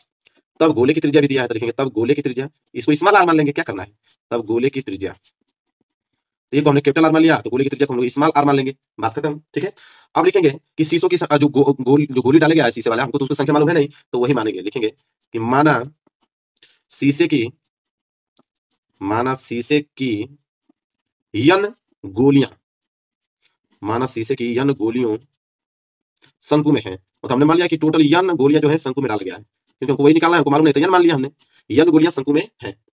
अब देखो शीशे की गोलियों का जो आयतन होगा, शीशे की जितनी गोलियां इसमें डाली गई हो, जितना उसका आयतन होगा उतना ही बाहर पानी निकला होगा, तो जितना बाहर पानी निकला होगा उसका आयतन और शीशे की गोलियों का आयतन बराबर होगा कि नहीं, बिल्कुल बराबर होगा। तो हम लिखेंगे शीशे की गोलियां, शीशे की गोलियों, आपको लिखना पड़ेगा इस तरह, तब ना आंसर मिलेगा आपको पूरा पूरा। शीशे की गोलियों का आयतन, शीशे की गोलियों का आयतन बराबर हो जाएगा बाहर निकले हुए, बाहर निकले हुए, बाहर निकले हुए पानी का आयतन, बाहर निकले हुए पानी के आयतन के बराबर होगा। ठीक है, आप देखो कैसे लगाएंगे, तो हमने वाला टोटल संख्या कितनी है, एन गोलियां हैं, और एन गोलियां गुणे एक गोली का आयतन, एक गोली का आयतन, गोली में बड़ी का मात्रा होगा, सही कर लीजिएगा, एक गोली का आयतन बराबर जो होगा वो हो जाएगा एक चौथाई भाग निकला है पानी, उसमें बोला है कि एक चौथाई भाग निकला है, ठीक है, वो भी किसके, शंकु के आयतन का, पूरे शंकु का आयतन है, इसमें एक चौथाई भाग निकल गया था, 1/4 गुणे शंकु का आयतन, शंकु का आयतन, ठीक है। चलिए अब क्या करेंगे, ये हो जाएगा आपका n गुणे गोली का आयतन। तो गोली आपका क्या है यहाँ पे, गोला है, तो गोले का आयतन क्या होता है 4/3 पाई आर क्यूब बराबर 1/4 शंकु का आयतन, शंकु का आयतन होता है 1/3 पाई कैपिटल आर स्क्वायर, क्योंकि शंकु के त्रिज्या में कैपिटल आर बना था, ठीक है, यहाँ तक हो गया। अब मेरे प्यारे बच्चों देखो, यहाँ पे क्या हो जाएगा कि 3 से 3 कैंसिल, ये 3 से नीचे 3 कैंसिल, इस पाई से यह पाई कैंसिल, बच जाएगा इधर आपका 4, इधर बच गया एन स्मॉल आर क्यूब, ठीक है, बराबर इधर कैपिटल आर स्क्वायर एच और बटे में बच गया 4, ठीक है। अब गुणा कर लो तो 4 चौको 16, तो 16 गुणे एन और स्मॉल आर क्यूब बराबर इधर आर स्क्वायर एच बच गया। अब यहाँ पे हल करेंगे तो हो जाएगा आपका 16 गुणे एन हमको निकालना है, और ये स्मॉल आर मतलब जो यह शीशे की गोली है उसका त्रिज्या है जो कि 0.5 था, तो 0.5 गुणे 0.5 गुणे 0.5 और बराबर यह शंकु की त्रिज्या है जो कि 5 सेंटीमीटर था, तो 5 गुणे 5 और यच यच हमको दिया था 8, तो यच की जगह हम 8 रख देंगे। जब इसको हल करेंगे मेरे प्यारे बच्चों तो कितना हो जाएगा, पहली बात तो इसको कटा दो, 8 दूनी के 16 दोबारा कट जाएगा, तो ये हो गया आपका 2 गुणे एन गुणे 0.5 घटाओगे तो हो जाएगा 5/10, इसको 10 घटाओगे तो भी हो जाएगा 5/10, इसको घटाओगे तो भी हो जाएगा 5/10 और इधर बच गया आपका 5 गुणे 5। तो पहले 1 5 2 5, 2 5 से ये 2 5 कैंसिल हो जाएगा, फिर 2 घटाओगे तो 2 5 है 10 और इस 5 से ये 5 कैंसिल हो जाएगा, ठीक है। अब मेरे प्यारे बच्चों बच गया एन और नीचे 10 दहा में 100, ठीक है। अब बराबर इधर कुछ नहीं बचा, इधर एक बचा, तो यहाँ n बराबर क्या हो जाएगा 100, एन हमने गोलियों की संख्या ही माना था, तो गोलियों की संख्या कितना आ गया 100 आ गया, यही हो गया आपका आंसर। समझाया आप लोगों को, कोई भी डाउट है 1% डाउट होगा तो बता लेना, क्लियर है कि नहीं आप लोगों को, बिल्कुल। चलिए मेरे प्यारे बच्चों अब आइए अगला प्रश्न देखो, ये वाला अगला प्रश्न क्या बोल रहा है।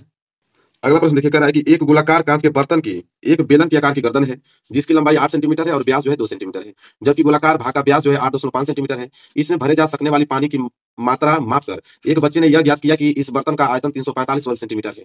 जांच कीजिए कि उस बच्चे का उत्तर सही है या नहीं, यह मानते हुए कि उपरोक्त मापन आंतरिक मापन पाई का वैल्यू आप 3.4 रख सकते हो। अब मेरे प्यारे बच्चों देखो, ये भी प्रश्न बहुत ही ज्यादा इंपॉर्टेंट है।